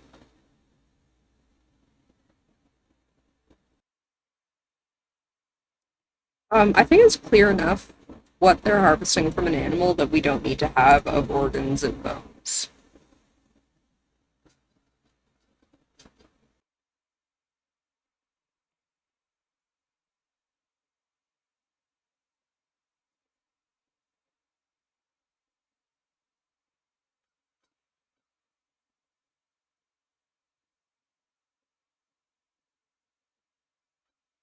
I'm changing that just because the other thing just like doesn't really make sense. Like, I guess I was trying to like picture them both about to speak at the same time, and I just don't think I care. I think it's more important that Dana kind of jumps in. Alright, now my time's actually up. Noon's break time.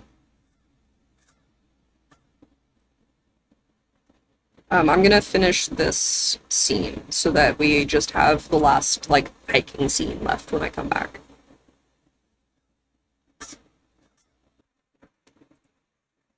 Again with the clear.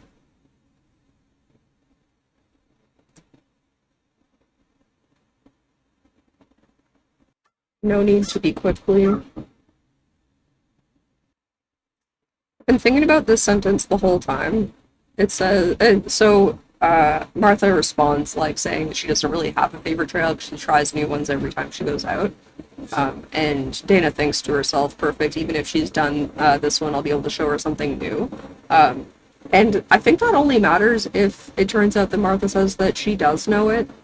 And I thought it was easier that she just doesn't. So I'm going to get rid of it. Okay. So we will come back to here. I don't know if I'll do that later today or if I'll do it tomorrow. Uh, we'll have to wait and see. But for now, I'm gonna go eat lunch. Okay, we are back for what is either the last or second to last section or sitting down of session, perhaps is the word I'm looking for, of the editing phase. There is one piece that I feel like I haven't focused on enough, and it is technically stylistic. It is kind of like line level, and that is just making sure that there's like emotionality behind more of the sentences. I feel like I did some kind of like gory, scarier, darker parts like really well, but I feel like there might be parts that are kind of missing emotion in the reader's experience, and so I want to do a read through for that. And then we'll do a read through for strictly copy editing and making sure that our commas are wrangled and things are spelled right, making sure all of the Hildies are turned into Hildegards, that kind of thing. And then I think I'm going to try to get some feedback. And so that might be like another session where I look at the feedback that I get if there's anything that I feel worth sharing. And then this phase will be over. And so I think I'm just gonna get into it. We have kind of the last scene-ish. There's kind of two scenes really within it, but the last section we have to do that was kind of just like a general reading through and seeing like if the sentences are like strong sentences. I think we'll probably still do another read through, like really picking them apart, but this is kind of just our first read through for them.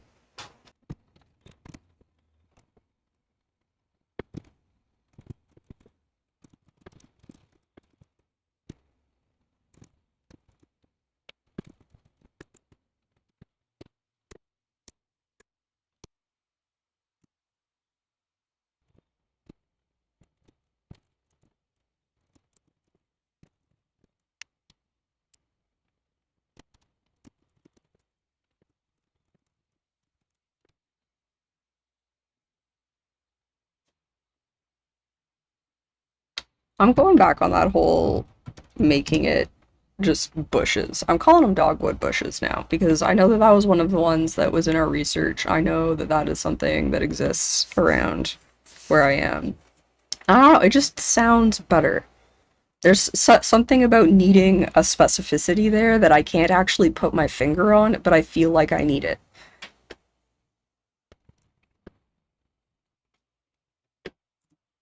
I think we need to add, I keep adding stuff, it's a problem, but I think we need to add something here um, that kind of slows down the moving down this secret trail.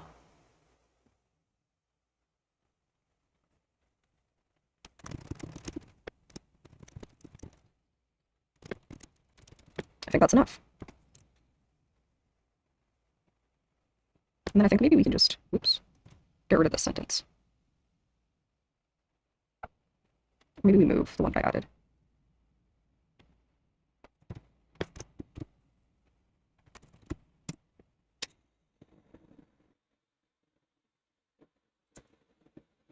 Okay, I'm doing a little copy editing. I'm not very focused, apparently.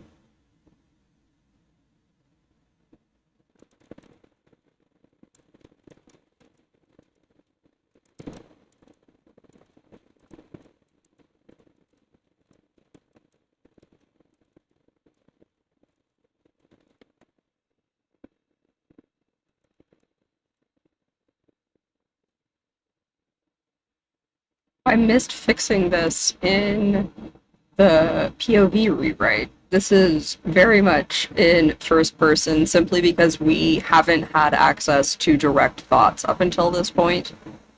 So we can't really have direct thoughts just for this line.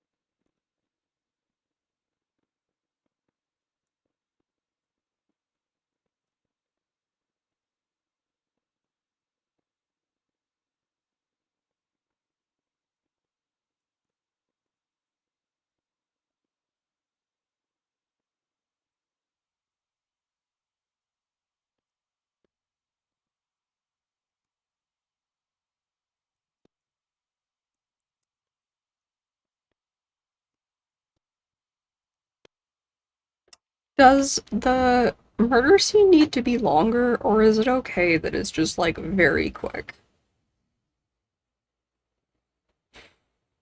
I think it might just be okay.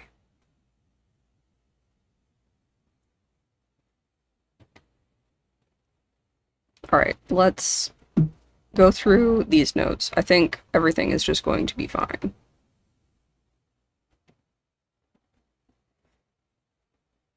Yeah, let's every clearly that exists in here, we don't want it.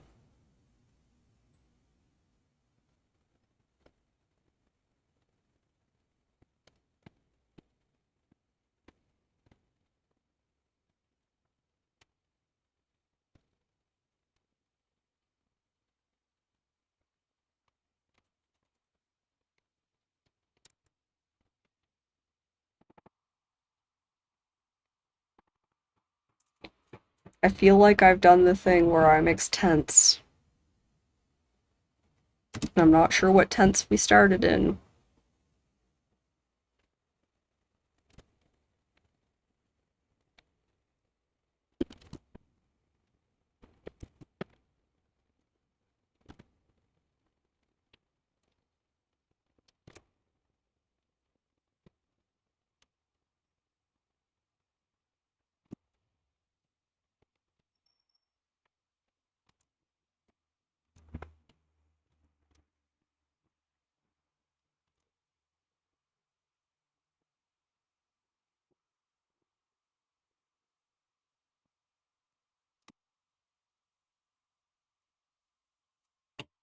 Alright, how much have we...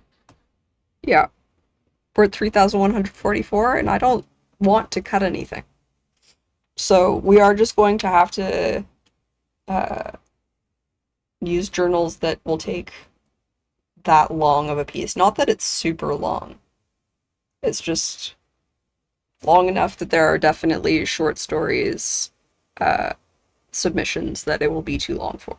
But that's gonna have to be okay. I do feel like I added in some of the stuff that I was already talking about, some like extra emotionality, some extra like sensory stuff. Um, this might just be okay. But let's do a read through looking at sensory stuff. We'll do a read through looking at tense because I just have to mess up tense every time I write. It's so strange. And then just a proper wrangling of commas and such for um, a final copy edit before we ask for some feedback. We might just do both at the same time.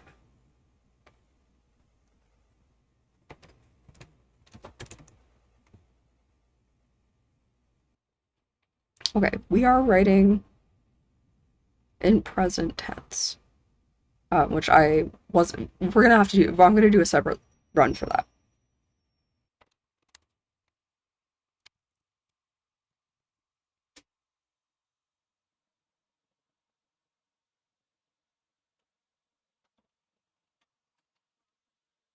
Oh, I'll be right back.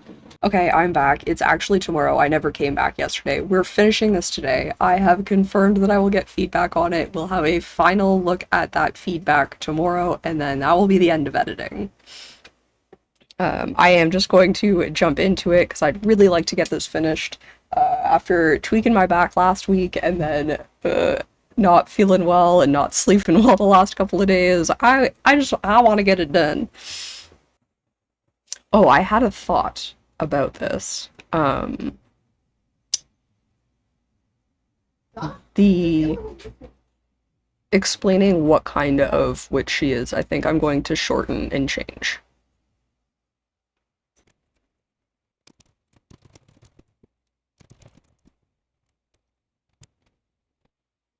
When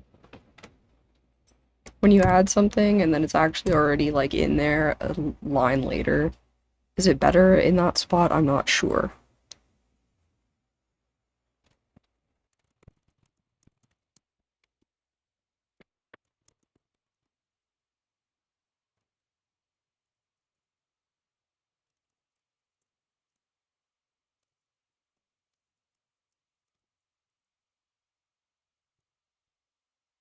I think I actually removed words that time.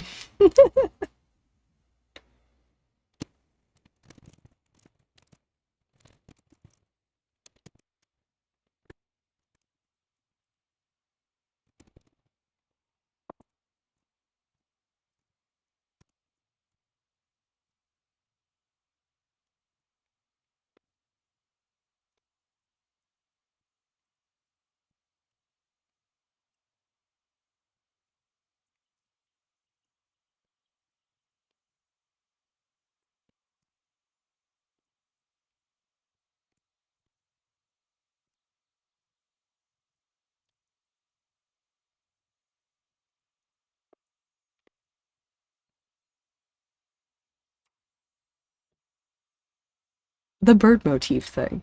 Um, I named the trail Chickadee's Perch. That's like, I always meant to come back and change it. And I still think that I should. I don't think that it should be chickadees. But now I feel like we need to. I think it should still be a bird because it continues the bird motif that like I didn't even realize was in like the trail name. Um, but what should it be is the issue because I feel like it needs to continue being like an unsafe bird. I don't think chickadees are particularly unsafe. Um, and it can't be something that we've already used. I mean, we haven't used vulture yet. What would vulture's perch be like, or what else could we use in place of perch?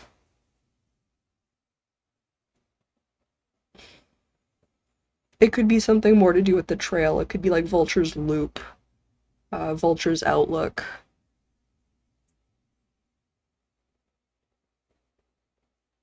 Or lookout, rather.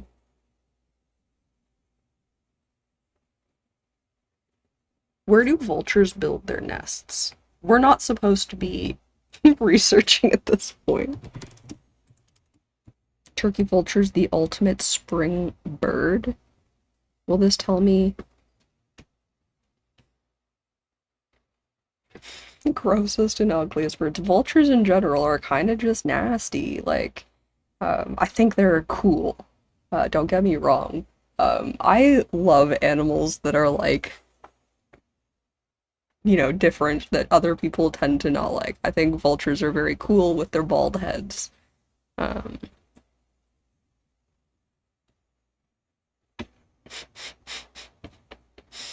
their poor heads. I just want to know where they nest or how they nest. But I guess I want to look specifically for turkey vultures. Nest in rock crevices, caves, ledges, thickets. Yeah, okay, this I think is good. If they're like a rock crevice dude, then that works very well for like there being like vultures lookout or something like that. So let's change it to that.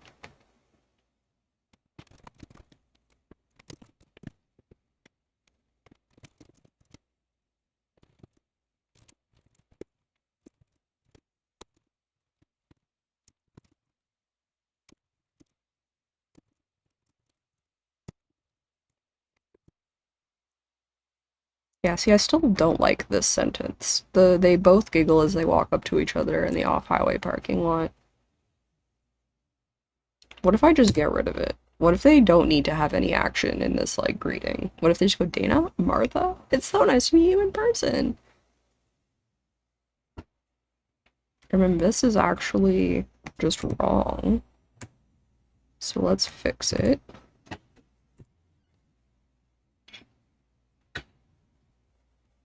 Because I didn't count out who was talking.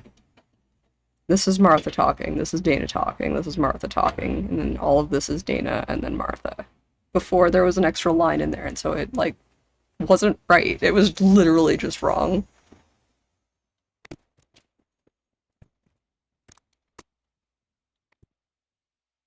I don't like this sentence. Martha continues on to meet Dana, who swirls and continues her quick pace. I think it's really the, like, Martha continues on to meet Dana that I don't like.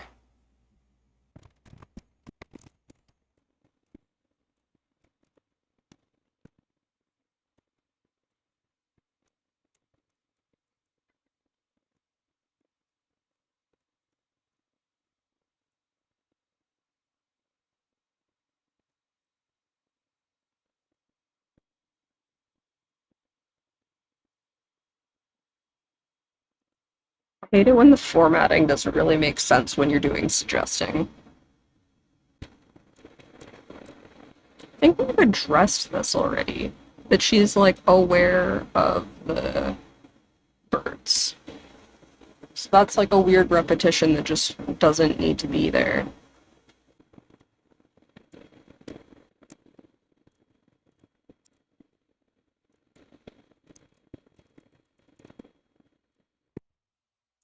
There's still things in here from when I was writing in first person, and that's embarrassing.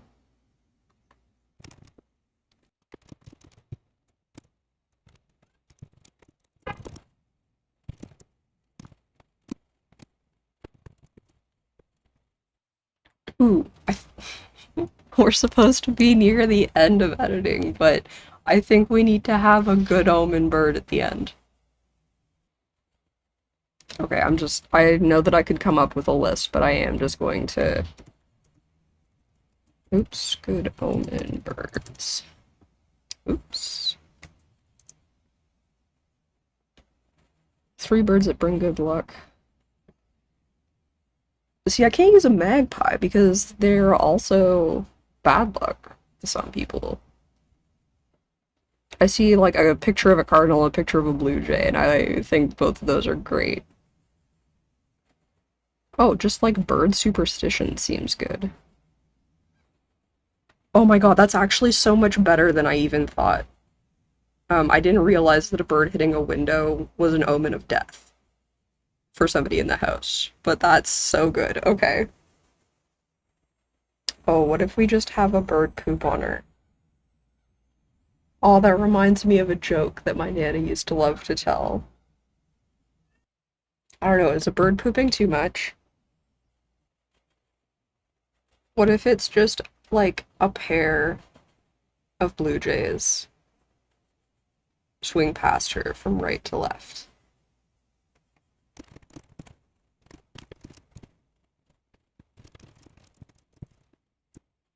Alright, let's run through the changes we've made.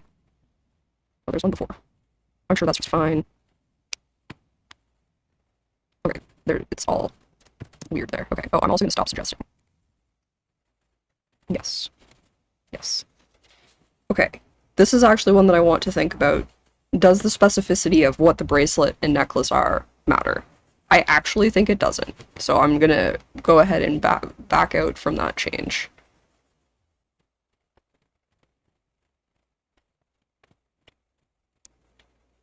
That change I definitely want to keep. Yes. We shortened that a little bit. We added a bunch of other words in anyways. I'm sure all of the little punctuation things are correct. That's not really what we're here to, like, figure out, because we're gonna go through and do another run of that anyhow. Yes, I do want to get rid of that. This is more of the, like, fixing that scene just a little bit more, where they're kind of, like, feeling each other out, seeing if they want to go along with this apprenticeship.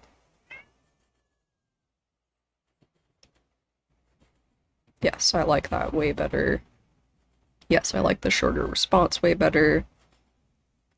This is just continuity because I changed it to have Hildegard finish her tea, and so they can't both be finishing their teas. Yes, yes, yes. Okay, that is going to be the next quick round of we have to figure out which tense we're writing this in and just fix it. And I think it's going to be present tense. I've been writing in present tense like a lot. I like the shortness of kneels instead of sitting on a blah blah blah blah blah. This was just a clarity thing to fix the jars. Again, just taking out some like unnecessary words, adding in the cleaning of the candles that were mentioned, changing how they're disposed of. Getting rid of gauging Dana's reaction is a POV switch because I feel like that was too broad for it to be in Dana's POV. And then that's just fixing that. Yes.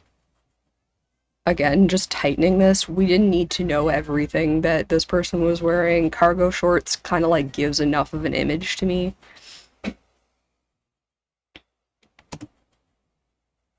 And instead of shows itself, just appears.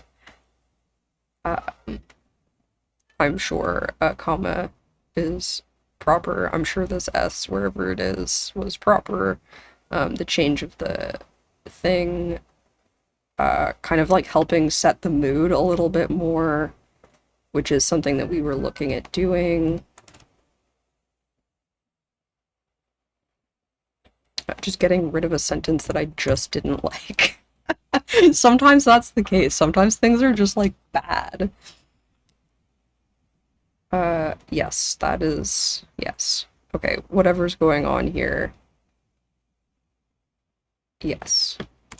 So we did fix that. Okay, whatever this space is, I'm sure it's fine. All of this is just little things.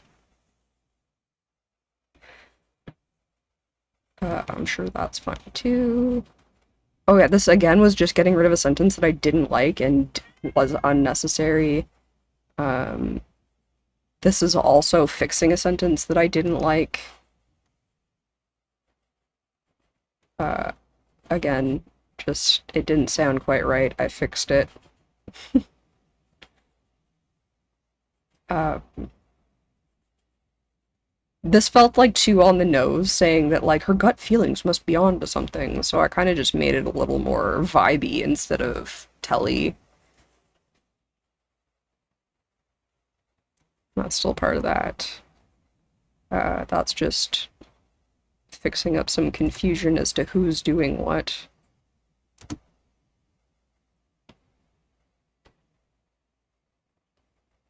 Tightening this up, things were kind of repetitive in a way.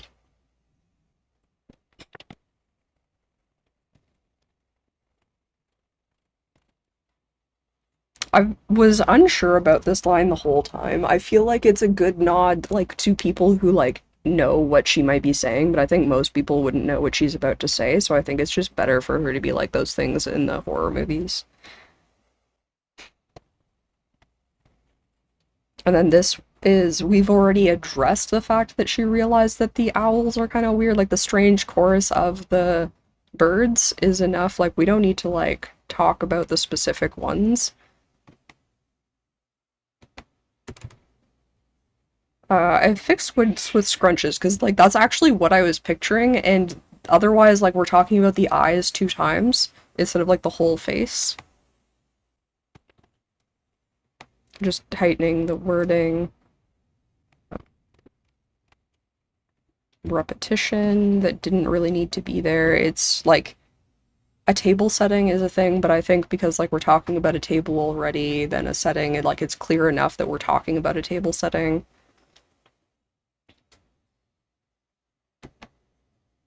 That one was fixing a POV thing again. Again, it just felt like it was too broad to be in Martha's POV, and I'd already had that thought before, but I couldn't fix it, and so I had just left it, but, like, that doesn't make any sense. If it's bad, get rid of it.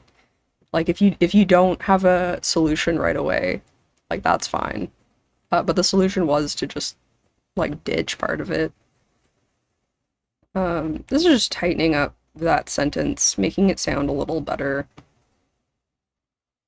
Literally missing a word. Rather than patiently waiting, I think hadn't moved just feels better. Like, patiently waiting, like, she could have been moving around, but, like, I want it to seem like she, like, hasn't moved. She's waiting for instructions, kind of thing. Like, if Hildegard's around, she doesn't do anything without Hildegard saying so. I still think we could go with bird poop, but I don't know. Maybe I'll ask Ben if he thinks bird poop's better at the end. Especially if, like, it poops on her and she just, like, looks at it and, like, gives a relieved sigh. Okay, this needs to be in, um, in present tense the whole way through. It's not. So that's gonna be this one. Tense. And then copy editing. Uh, yeah, and so I don't think you need to watch those things. I don't think there's gonna be anything particularly interesting in fixing tense and uh, doing a double check of all of my commas, changing all the Hildies to be Hildegards. So I will come back with Ben's feedback. Hi, hello, we're back. I'm starting to think editing might take longer than we were originally going to take, and I'm starting to think that this might be a second part of a video at this point. I'm gonna have to go back and see where it makes sense to kind of split it. But I did hand over my story to Ben last night. We have talked a little bit about the story as well, but I haven't actually looked at the comments, so I get, like, I know what the gist of some of the comments is gonna be, and we might be making some very big changes. So I'm realizing that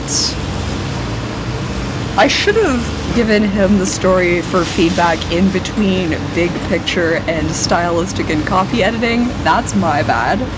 I think I'm going to wait to tell you what the big changes might end up being until we go through his comments. So let's just jump into his comments and see what he's left me. I know that, like I said, like I know what some of them are, but I think there are going to be some like smaller ones, some that we didn't get to. And then also we probably talked about some stuff that he didn't leave comments about, and I'll try to remember what those things are as well. This is absolutely correct. This is a very good idea. So it says, I'd move the notification bubble to the very start of the story, give the reader something immediately to want to know, then do the bracing against the desk he joins character setup. Yes, I totally agree. Maybe even a notification sound. I hope this doesn't give him a bunch of notifications. I want to...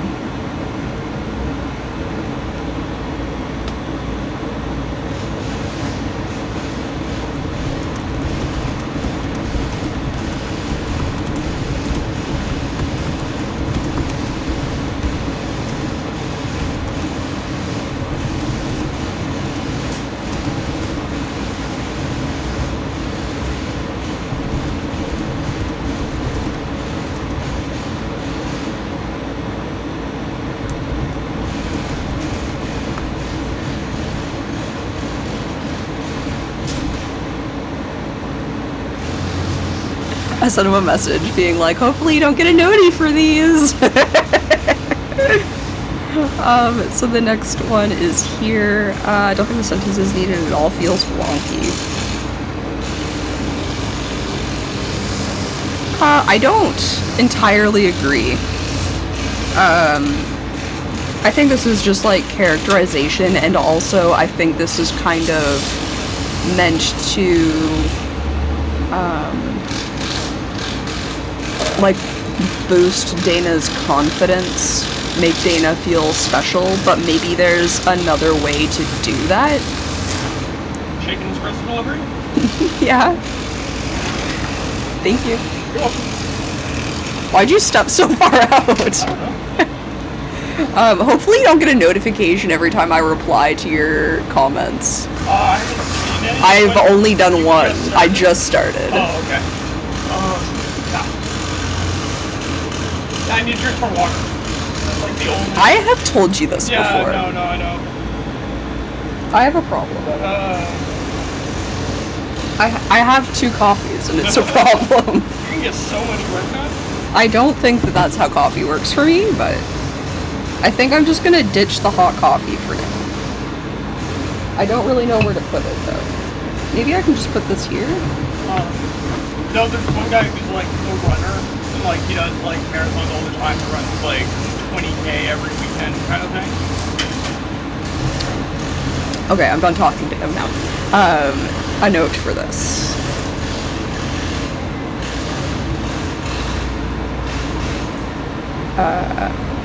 Is that the purpose of this is to make Dana feel special. Maybe there's a better way to do that. Otherwise, I think this is fine. Dialogue be dialoguing.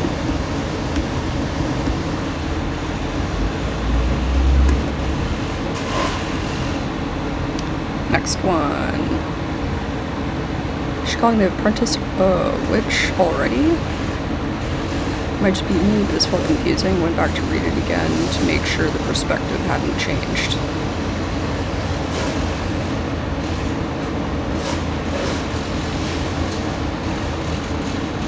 She is a witch already. Is this confusing to people? Like, she's already a witch.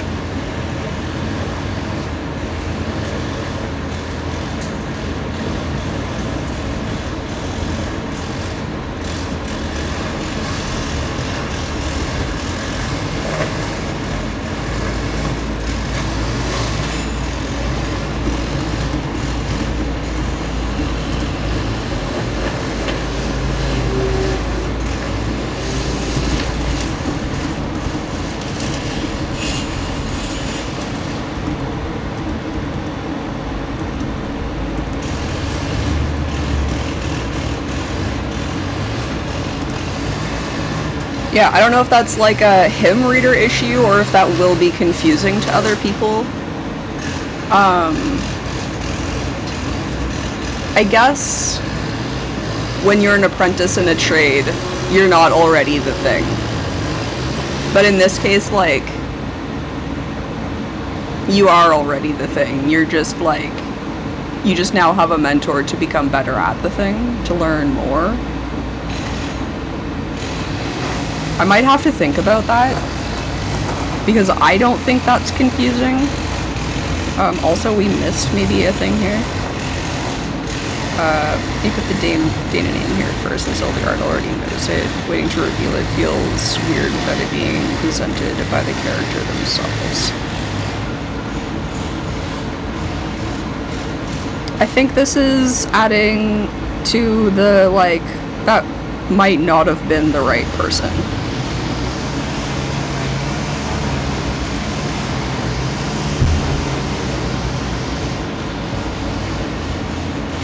But at the same time, that's also fair.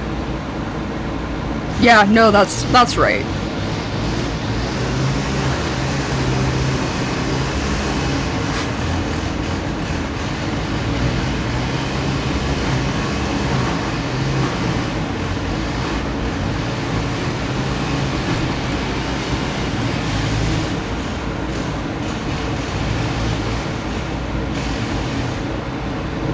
Here.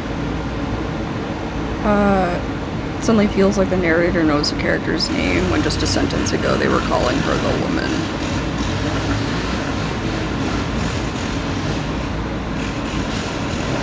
Yeah, that's fair. Okay, we fixed this.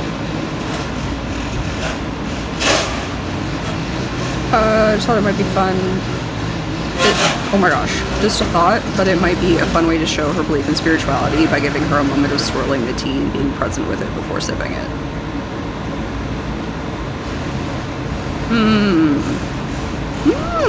He's a smart one.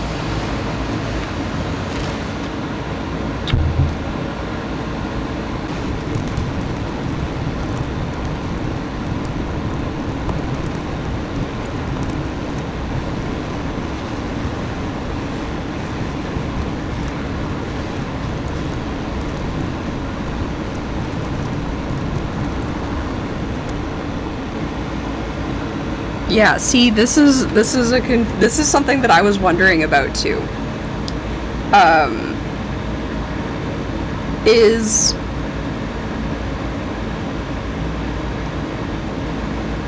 I want, so this is because of what I wrote before we changed the POV, and I was just trying to like fit in all of the same details, and it doesn't always work. So I'm glad he's called this out as something that is awkward, because I wasn't sure if it was awkward or not. Because I do think that somebody could like see somebody kind of like, you know, be uncomfortable from a shiver down their spine. But maybe we need to describe it more outwardly.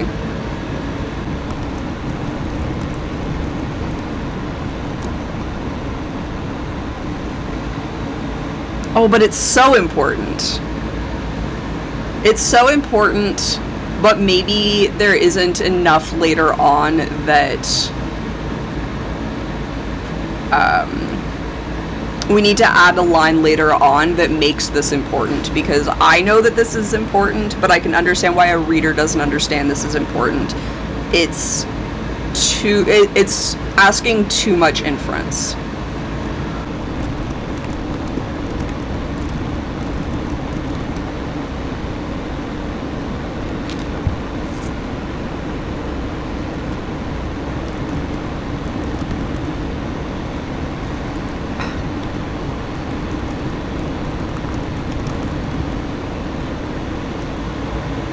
Oh no, okay, I kind of figured it out, but only figured it out for the possible huge change. So I guess now's the time to tell you what the possible huge change is, even though I was going to wait. This might be two different stories.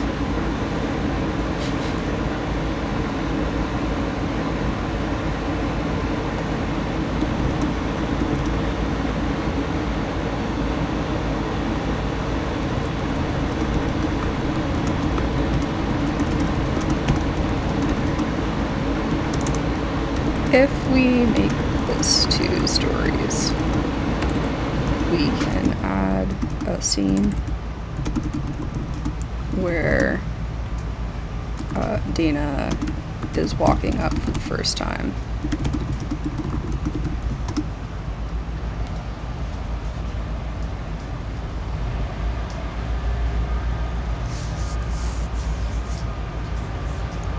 And thinks this is exactly what a witch's house should look like.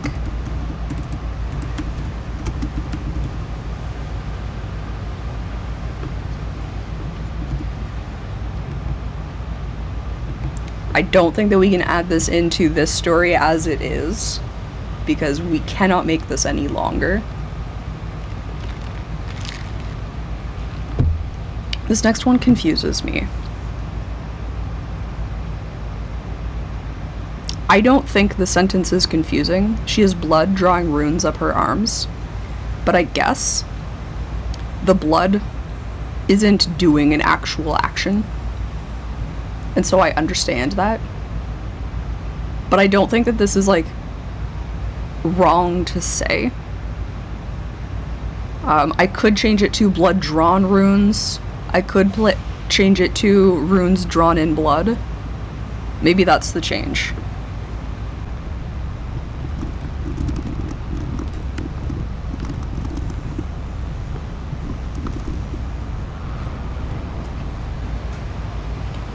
I don't even understand what runes for drawing blood could mean.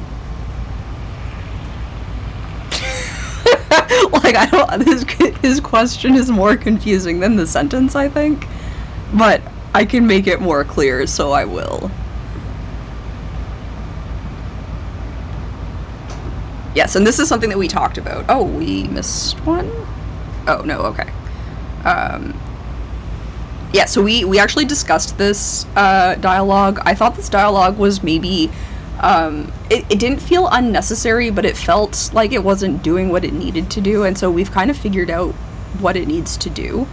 And it's this. Oh, right, yeah. This, I asked him to add this afterwards.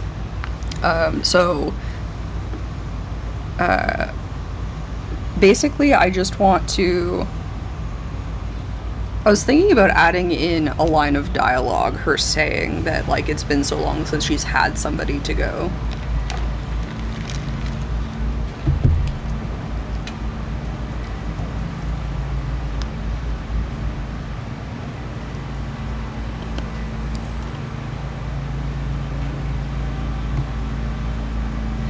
I think I'm just gonna change this to, it's so nice to have someone to hike with.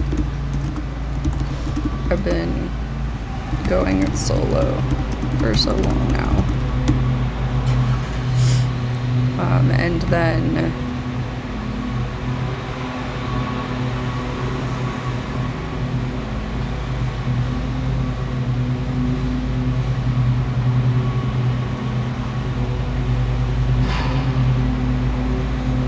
I think we need one more line somewhere in here.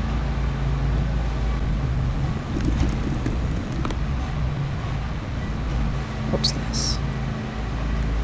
Uh-oh. Won't it?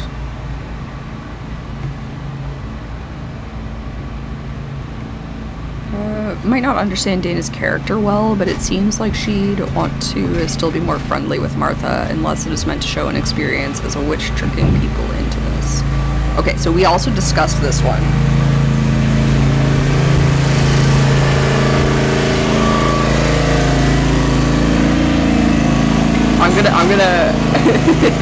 I'm gonna come back to it because I want to reply to this one.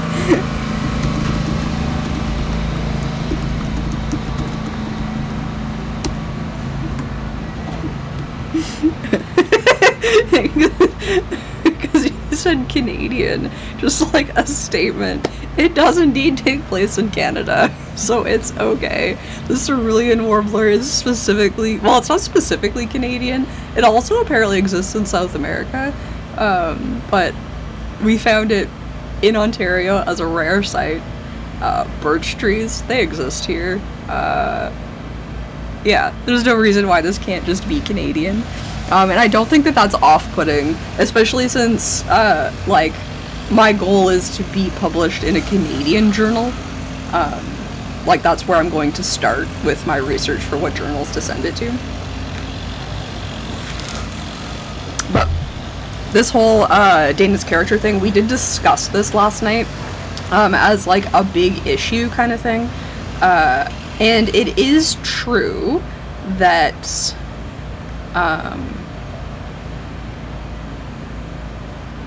that Dana is, like, bad at this. She's not the one who's good at manipulating. She's been manipulated. We did discuss that it might make more sense that she is less hostile, though.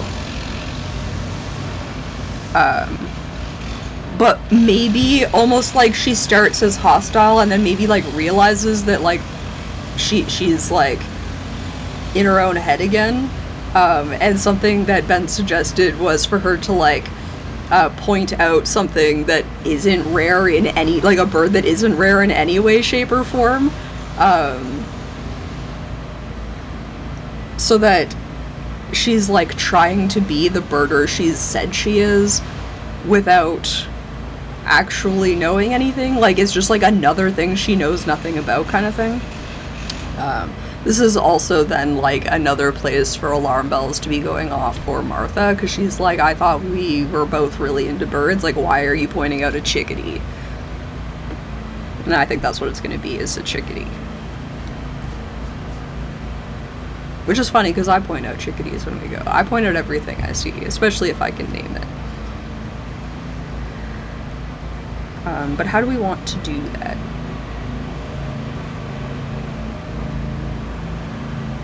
I think this...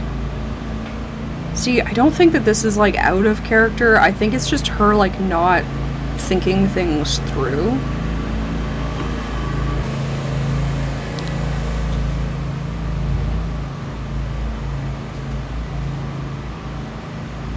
I think I'm going to delete that.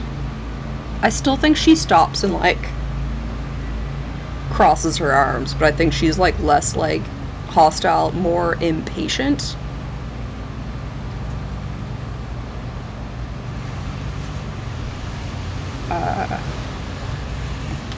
I think we delete that, and it's just Coelocus, a cerulean warbler, and she just says, like, very cool. Again, like, because she doesn't realize that it's a rare sight, she's just like, oh, like, you know the name of this bird kind of thing. Maybe something like, Dana bends to look where Martha is pointing. Very cool. Maybe just cool. I think very cool might be, like, too sarcastic-y sounding. And then...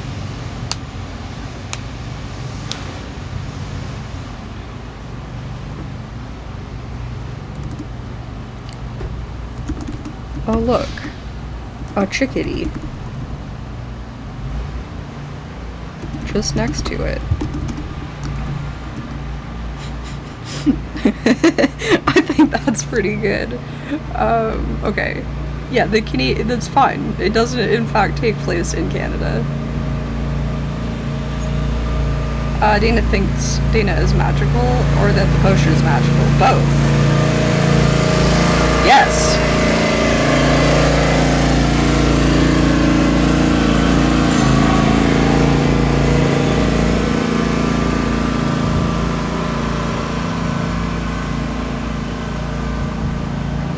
I understand that there's this is the problem that like, everybody runs into this, is, like, not wanting to use names so much, but pronoun, like, if you're not talking about a him and a her, the pronouns get confused a lot quicker. So if your cast is all women, they're all she, and it becomes very difficult to, like, be clear.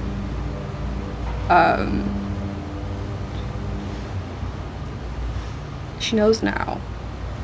But Dana thinks she's magical. I think that's clear. But obviously it's not.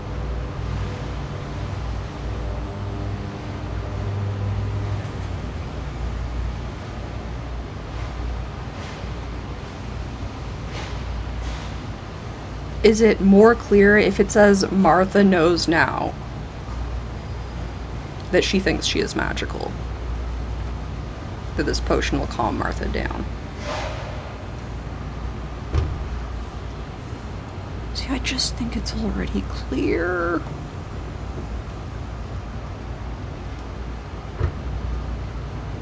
But I understand that, like, that she can be referring to either of them, so, like, the note that Ben made isn't correct. In that the issue is whether Dana thinks Dana is magical or the potion is magical. It's whether or not Martha knows that Dana thinks Dana or Martha is magical. Okay, I'm gonna start by doing this. Martha knows now that Dana thinks she is magical. Okay.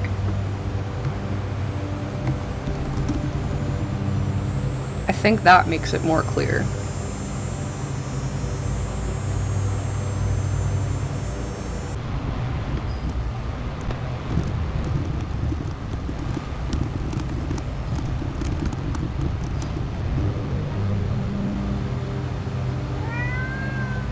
Is that so? That's fair. See, that I've had this too, but like I'm kind of hoping that people just like picture things a certain way, I suppose, or that I guess I'm not taking things far enough.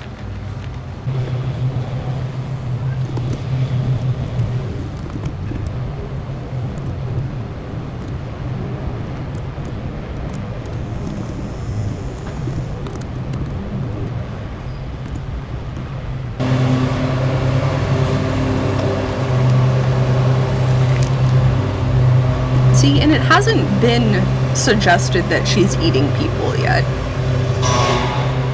So I don't know if it has to be said out loud after the eyes confirm it. The eyes only confirm that she's gonna kill.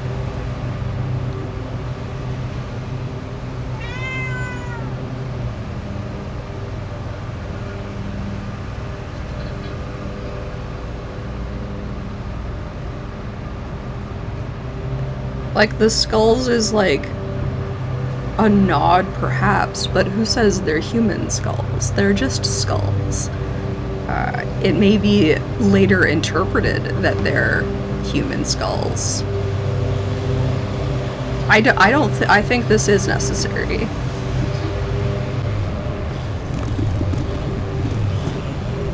Okay, and that's the last one. I do think that made it better. I do think we need to discuss the fact that this might be two different stories. And so the two different stories is the first half and the second half, basically.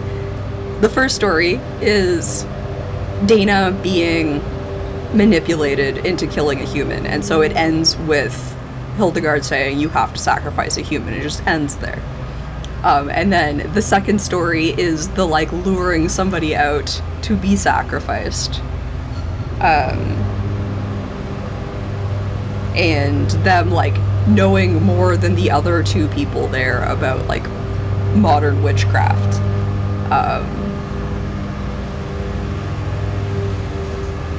Yeah. So I don't know if we finish the story as is and then split it and then also turn it into a longer piece, because I think this could just be a novel too. Do we write the 3 short stories? And if that's the case, this definitely this challenge has become wonky. And so what do we do from here? I think we read through this as a full piece with the changes that we've made.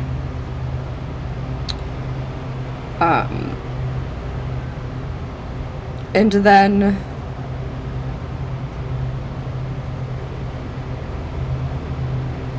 we decide if that story makes sense to submit. If not, I think we polish the first half, maybe add in a scene about Dana walking up to the cottage for the first time. I'm thinking about like Hildegard as a character. That's what my long distance stare was about. Because like we have to set her up to be like unable to take down a person. But also she lives in a cottage in the middle of a forest. But also maybe there's another way to the cottage that's like much easier to get to.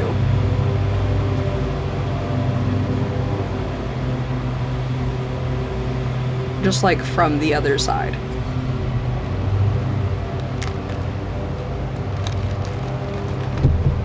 And in that case, how does Martha not realize it?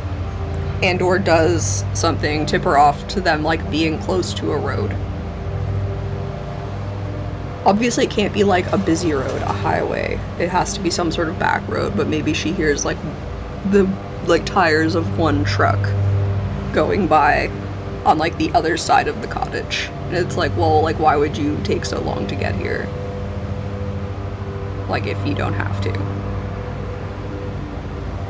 Because I'm just thinking like how does like Hildegard do the trail to like get in and out?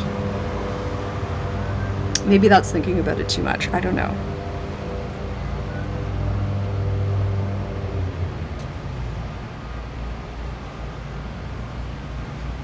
But if that's the case also, they're coming up on the back of the cottage, which is fine. Just a thought. Okay. I think what I'm going to do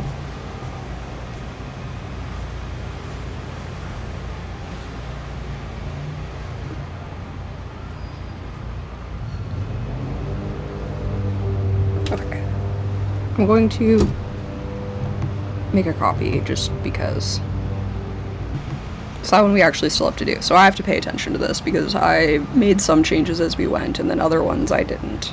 This one I didn't make. We did fix this. This I think is fine. And it's confusing to me that it's confusing, but except we kind of figured out why it might be confusing. What if I call it a witchlet?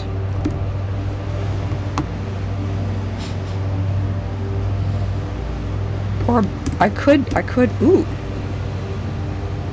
I could, there, the baby witch. That will fix everything.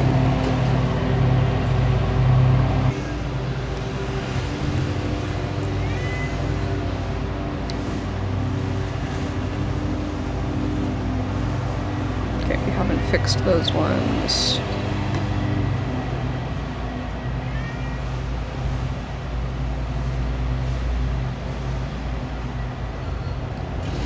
This one we fixed.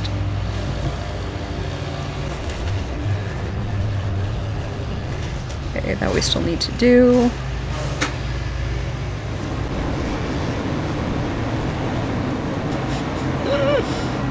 Canadian.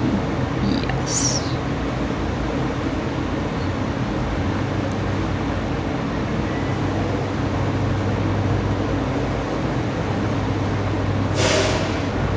I almost want to send him this paragraph and see if he thinks that that makes more sense.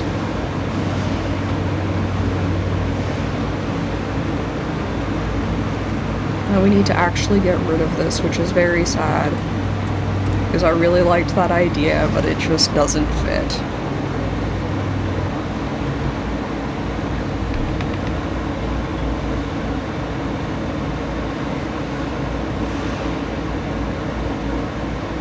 I'm gonna leave it in there until I fully decide that we're not using it.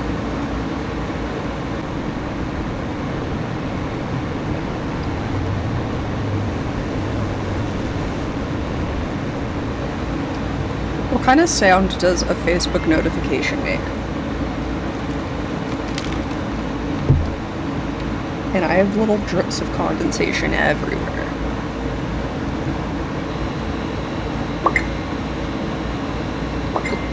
Bing! Bing! I don't know how to...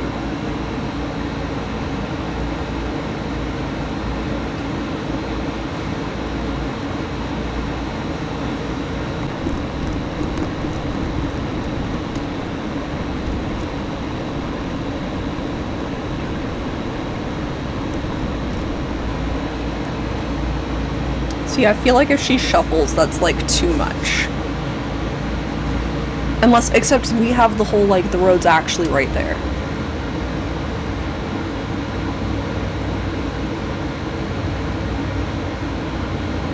Shuffles is fine.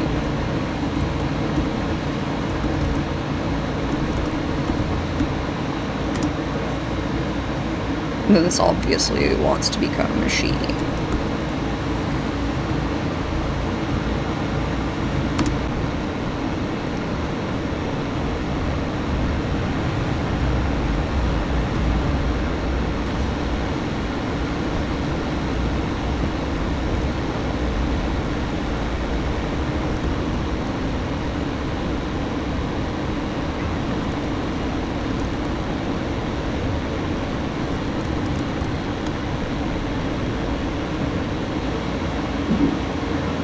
Oh no, I'm running out of battery.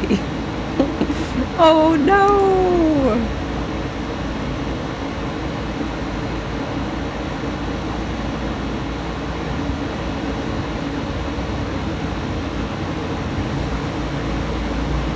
Maybe this is enough to be like, she's... I'm going to highlight this just so that I come back and do some, like, formatting thingamajiggers to it. Okay.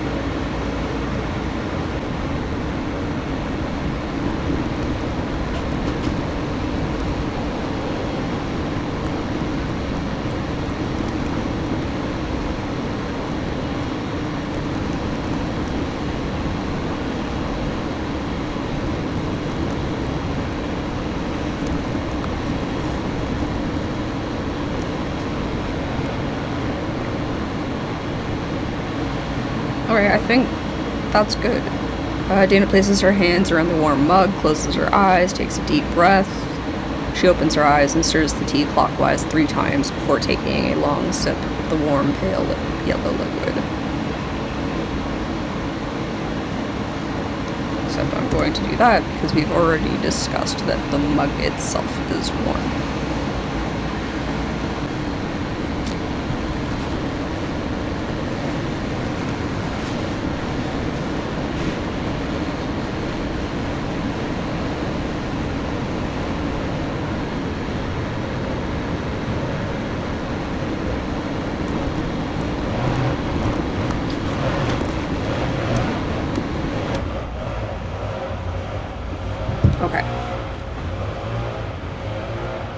See, I think the, like, asking questions about the house and then heading straight to the metaphysical shop is enough for that inference.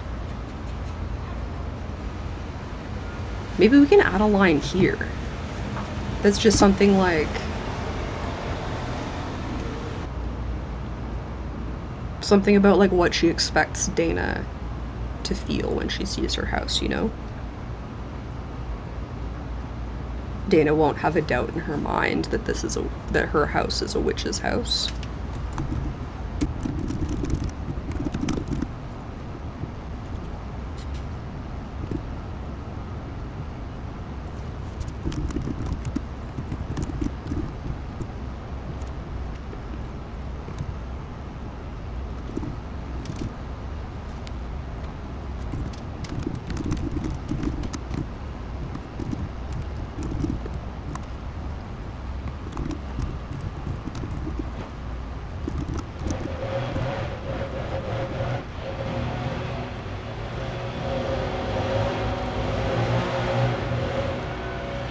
I don't know if I need to have one more line. We did add a bunch there, though, and I don't know if it's better.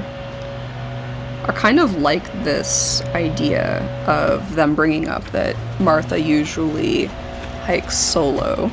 Sorry, I just want to check my battery. That Martha usually hikes solo, and that doesn't scare her. Because that might be like a... Like a something that gives like Dana a bit of a fright, you know?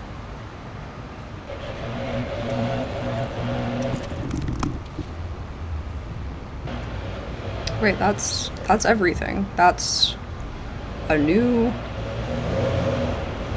thing. Let's not that. I want.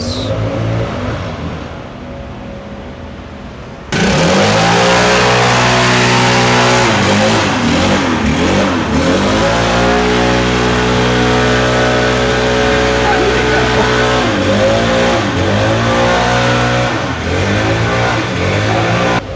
Okay, I think I will need to cut this in half for the purposes of having it ready to submit, it being a full story. I don't know. I'm gonna let it sit. You might get you're gonna this is gonna be in the second part. Except that that's gonna be in the first part. uh yeah, the schedule is going to be pushed, I think. Probably by like a whole week. Oh, perfect. It's noon also, which means I have to stop. Yeah, so I'm gonna let this sit for a little bit. I do think the story is better now, having gotten feedback. Somebody who doesn't already know everything, reading through is always really helpful to pick up on the things that are like a little awkward, a little unclear, because your brain is filling in all of those holes. That's why having an editor is so helpful, or even just a critique partner, a critique group. I think that's it. So we will figure out what we're doing with this either later today or tomorrow, maybe. I don't have a whole lot of time to do stuff tomorrow. Maybe I'll have to wait until this weekend. I'm not sure.